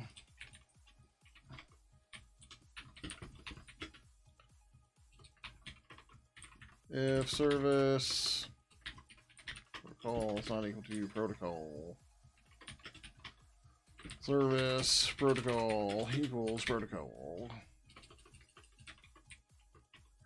G object notified by spec, G obj serve properties prop protocol.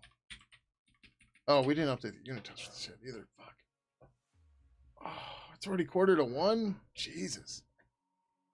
Explains why my neck's hurting.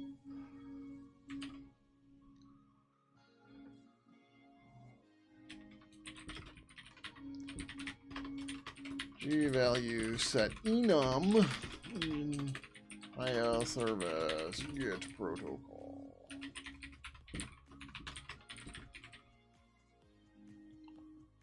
There, oh no, there's a setter. Set protocol. G value get enum value break.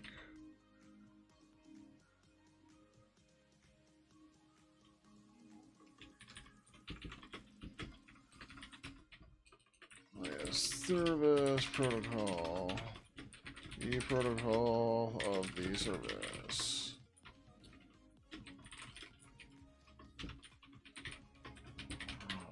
Protocol. Oh shit, I gotta be up early too. Fuck. I got a call at 9 a.m.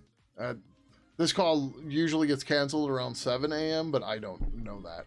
So, like, I don't know what's gonna happen tomorrow, but. So regardless, I have to go to sleep very soon here. Or attempt to go to sleep anyways. Higher type protocol. G param. Does this have a default? G param. Param spec. You got jury duty? Yeah, that's not great. Oh, I was gonna add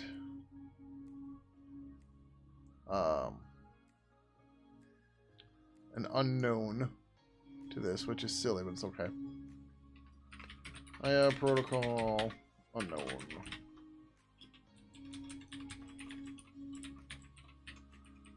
So what's the deal for jury duty for you? For us, the last time I had jury duty, it was like on-call remote jury duty.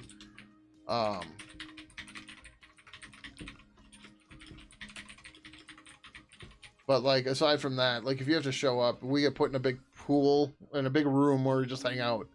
And then depending on the court cases that are going on, they like randomly pull people to be interviewed to become a juror. Oh, you're on call. Okay, well, it's not so bad. But you still have to be awake. Yeah. I've done jury duty like something stupid like 6 times. Like, it's not even a big deal. It's just annoying. You're like, man, is this over yet?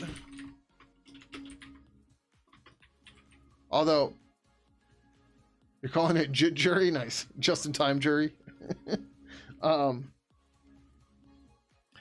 Like, the last time I actually had to go and sit in the pool and stuff, like, laptop batteries were not known for lasting all day.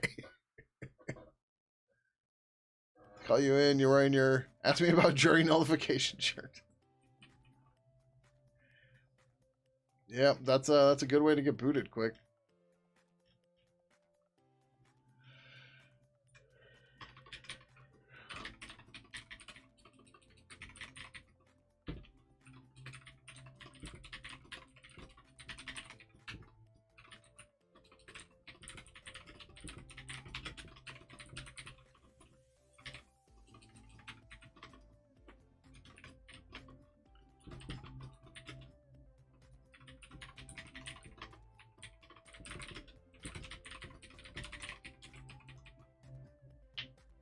What do you think? Yeah, I know. I didn't say it was good or bad to get booted right away.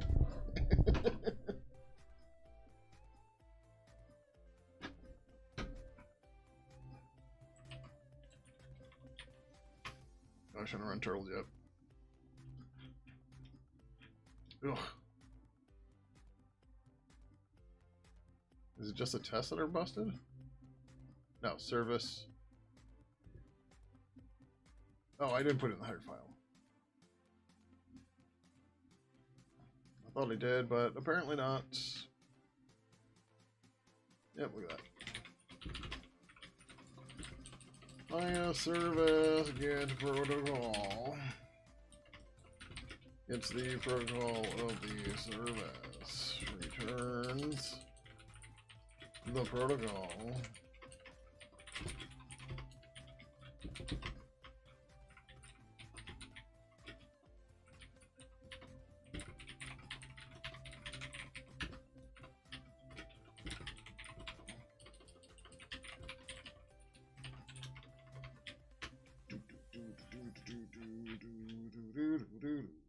Test service super busted.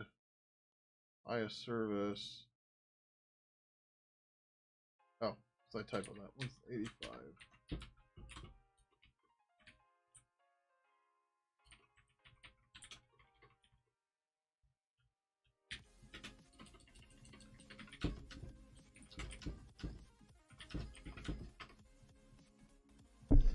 One of the things I love about Meson and SWK, you might like this too, is I can tell it to compile a single file at a time. It's a little wonky, but this way, you know, if you're doing a bunch of stuff in one place, you can go ahead and do it that way and then clean it up later.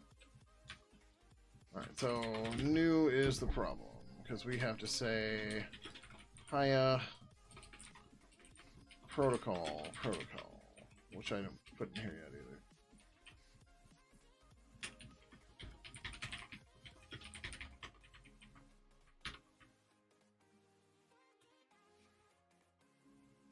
But I did put it there.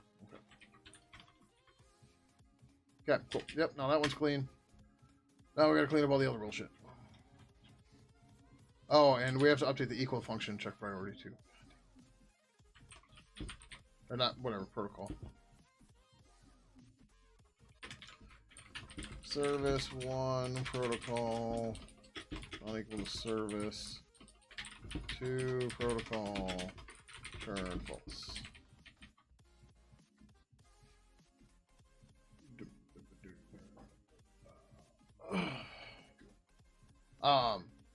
Yeah, I'm still not sure where these are all gonna live. They might live on the back end. I don't know. It's going to be a pain. Test service, new.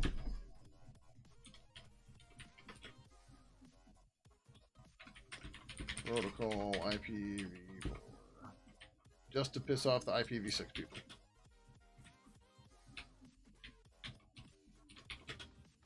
Haha, got him.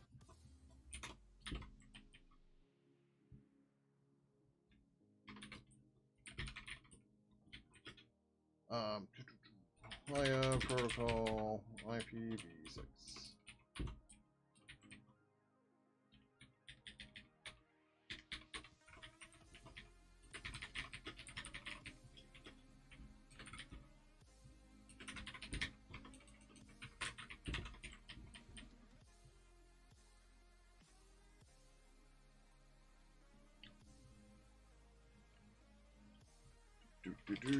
G assert compare uint protocol. Oh, we gotta pull the protocol out of here.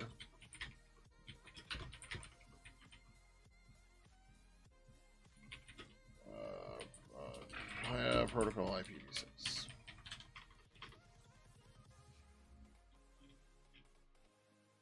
Oh yeah, all those tests. 91. Yep, all this crap. Sure, we'll make all these ones IPv6. Make the IPv6 people happy.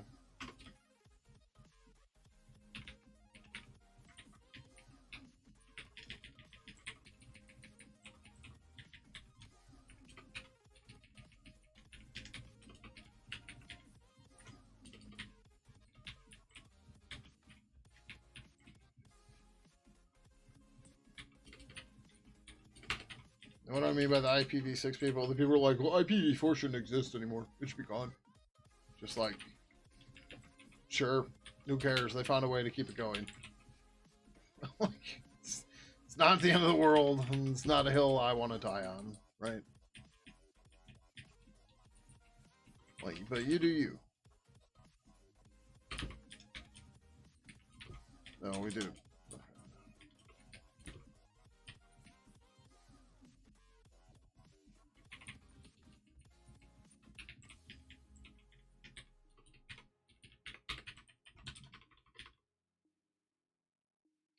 209? Oh, that's a non-test backend.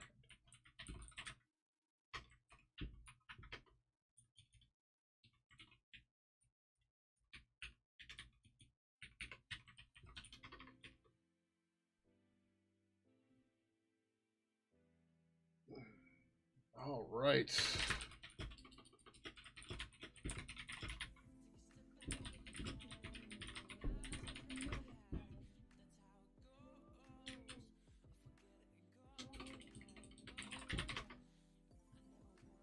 Holy cow.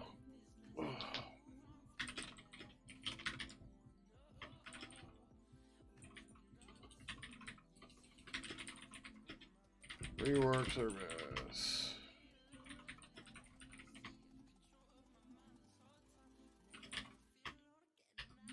Rework Haya service to include its endpoints.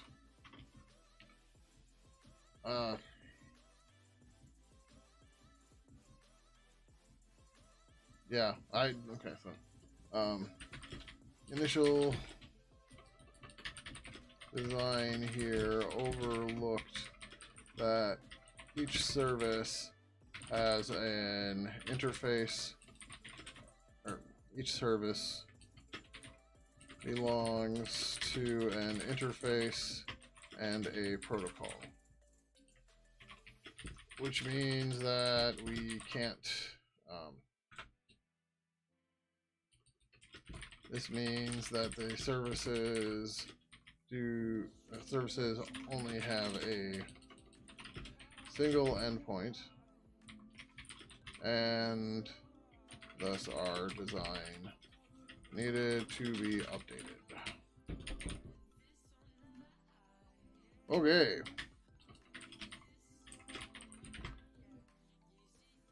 Okay, 1,000 lines of churn, but the delete. We deleted 300 easy by itself, and then just yeah, okay. It's a bit bigger than I want to go, but it's all right. SWK's over here with 100 commit pull request.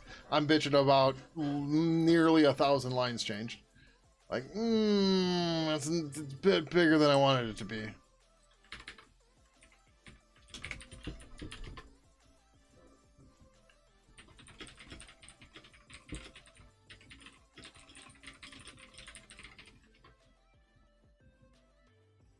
Let's run the turtles one more time. But again, the point here is, you know, my reviewers are all volunteers, so I need to find ways to keep them motivated.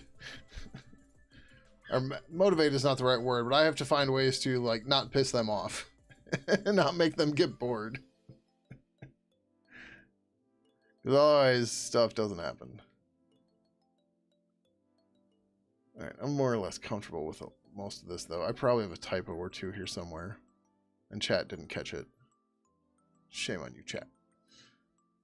Russia leadership because the fucking ass clown of a web dev slid in a change set. Somehow that's totally fucked part of production. He wasn't supposed to. Oh, God. Good luck. Godspeed. Oh, I didn't test. I have to write a test yet. Fuck, I'm getting tired. I want to go to bed. But it's alright. Let's get this test written. I didn't do the resolve thing.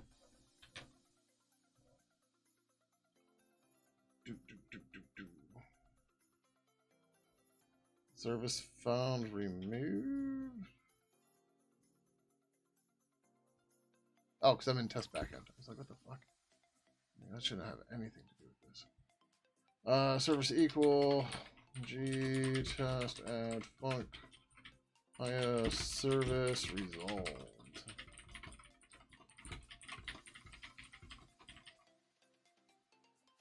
This won't be the first time I've told them to don't touch shit unless you're explicitly authorized to touch it. Yikes. That's not good.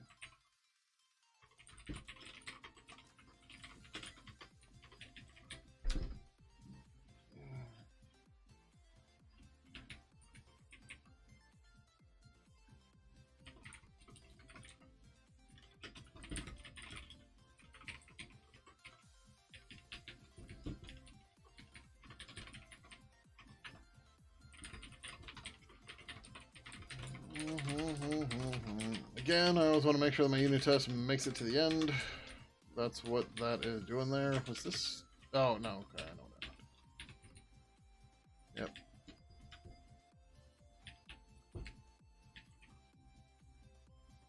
The one I copied from is fine. It just, I copied it weird.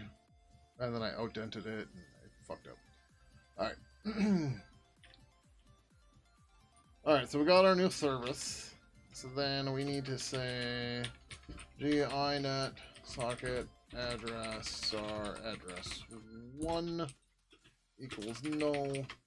Ginet socket address star address 2 equals null. Car car star host name equals null. What's the other thing we call and resolve? We're gonna have to completely lock him out of prod, and he's a primary web dev. He doesn't have direct commit access to even the main branch. He has to do PRs for YouTube. Jesus. Why? Like, that just sounds shady, man. What the hell? Like, what? Is it ego or what, right? Oh, the TXT record. That's the other thing. I'm like, I'm forgetting something.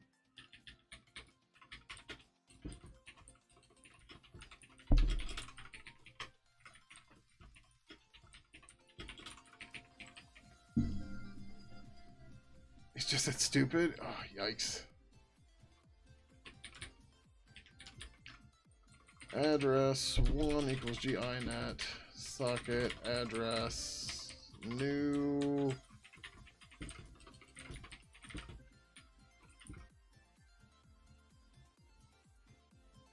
from string. You can't use localhost. It doesn't do DNS resolution.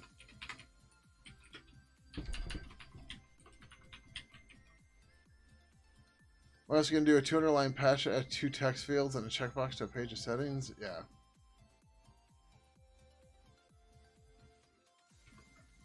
I don't know what to tell you, man. Sorry.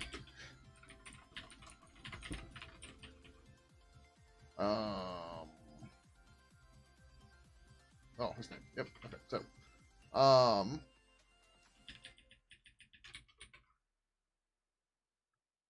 we should probably capture the signal, but we're going to ignore it for now.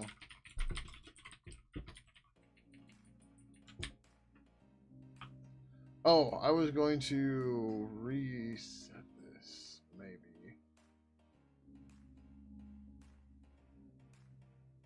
We'll see.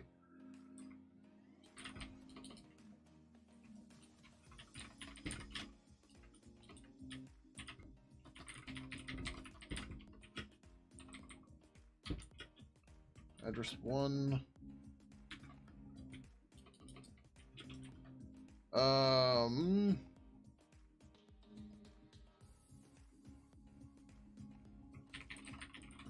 Sure, we'll keep it simple. G assert true Haya service get resolved service. I don't need this. G assert true.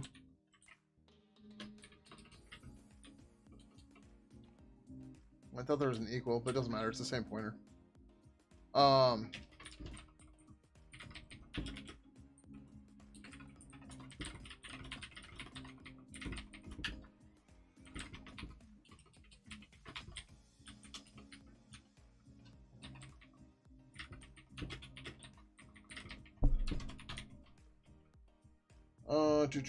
Host name, G assert compare stir.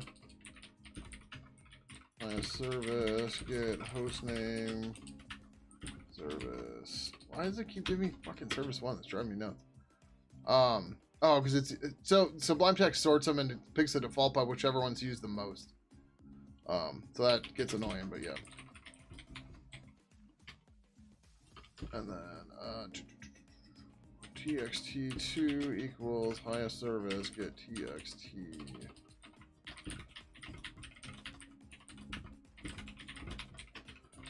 G assert true txt2 equals txt1.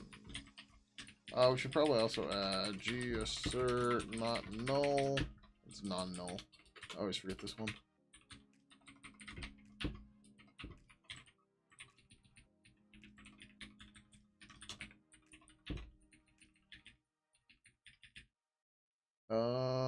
Yep, then we can do G assert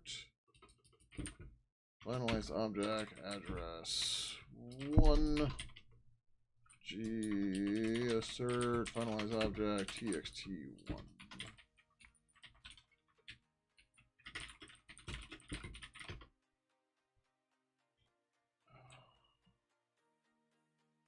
Oh right, it's gsocket address.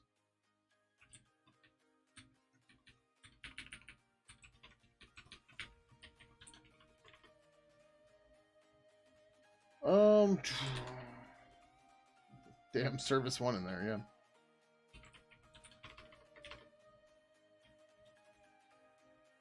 TXT undeclared.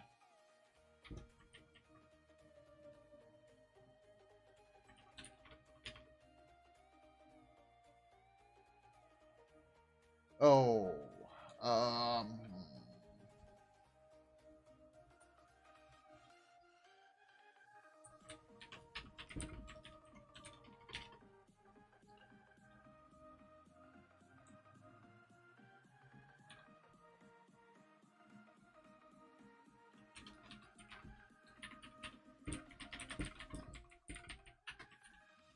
we do check that to make sure that that's valid.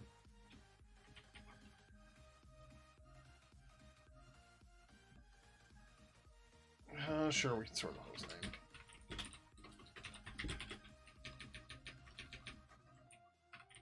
name. Makes it a little bit more consistent with the other test.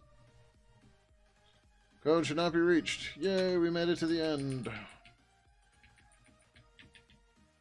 Right, so that tells us we made it to the end. So now when we run it, we should pass with flying colors. And then we check it with Valgrind. We did not leak any memory. Sweet. Alright, what was our pull request number? 3914.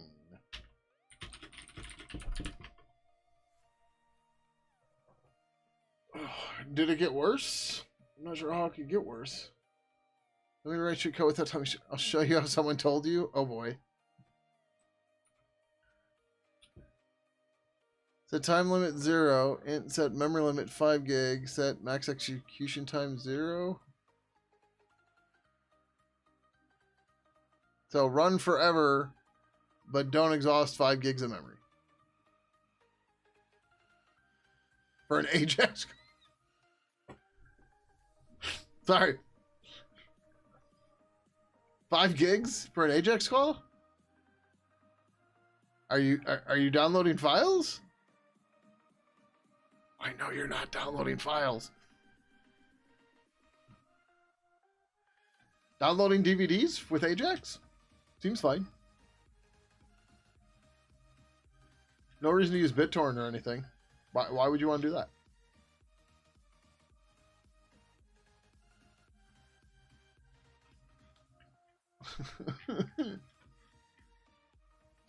A list of DIDs? Nice.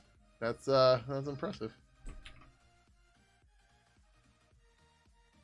That still seems like something that should be cached or updated in the background or something. And I don't know. Or just, I don't know, in a database? And then, like, get notified when it's been updated and clear your cache or something?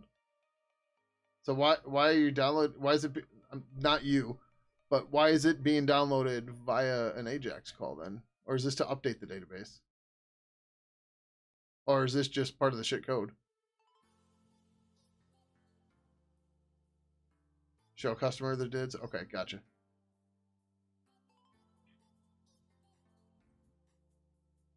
Oh, all right.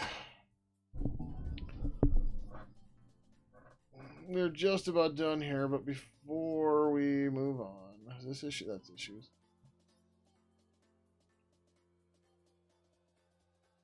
Is this a rocket surgery? Yeah. Oh, that's right. It's up here. So experimental 2.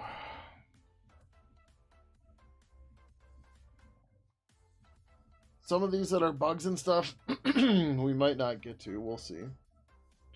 Is there anything big that's not going to happen?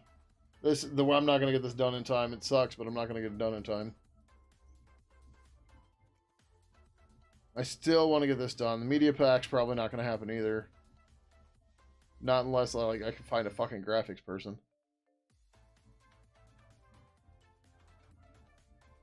You want a company to just pay you in your open source work, put value on a resume? Yeah. Yeah, good luck with that. I'm in the same boat. Conversation, I still want to get done. Connection state, we should probably try to get done. We can maybe get that in. These are getting booted. There's no way this is getting done in time. Who after channel should be fine. That depends on that other one.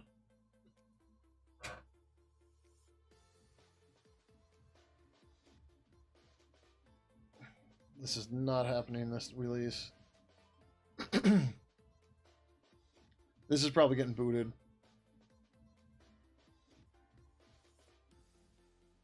All right, all these.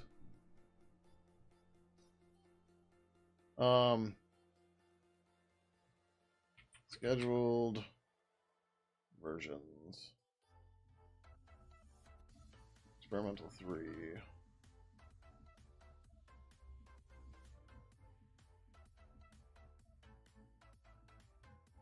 Apply without notification.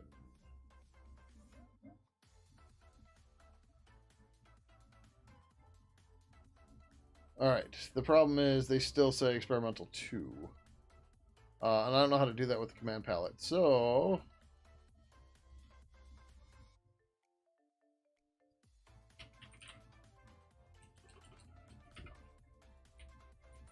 can I do that?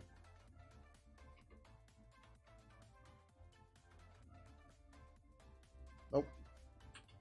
Alright.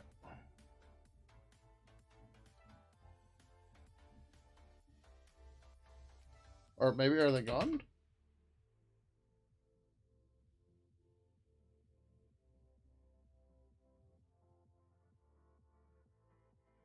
No, it looks like it did pull them out. We were at 49. The counter should update. I forget how long it takes to update. How many are we here? Okay, we're at 38 now. We didn't. What the fuck? Oh, because there's some other ones that are in here. But okay.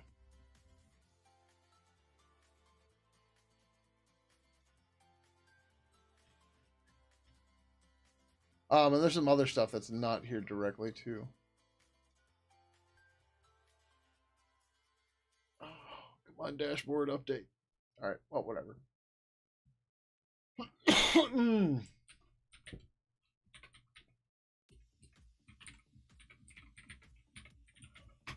All right, I have a crazy day tomorrow. I basically have shit going on all day until like 5 o'clock, which is really annoying.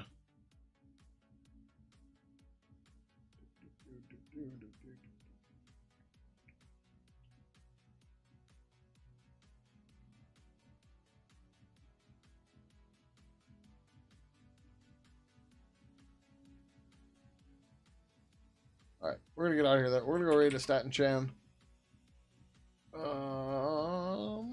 They are working on their Game Boy emulator thing, right? Yeah. So if you don't want to join the raid, go ahead and hit cancel up above chat. Otherwise, in the meantime, be sure to follow on Twitch and subscribe on YouTube and hit the notification bell for your desired level of notification. In the meantime, you can find links to all my social media right over here. I do post on my Mastodon when I'm going to go live, so if you use Mastodon or something else in the Fediverse, you can find a link to my profile over there and follow me there. And if you also want to join us on the officially unofficial Pidgin Discord, you can find a link to that right over here as well. All right, well, thank you everybody for coming by tonight. I probably won't be back on until Thursday, but maybe earlier. I don't know. I'm still going to be working on stuff at night. Just sometimes it's nice to work off stream. You know how it goes. So, all right. Anyways, have a good one. And until next time, adios.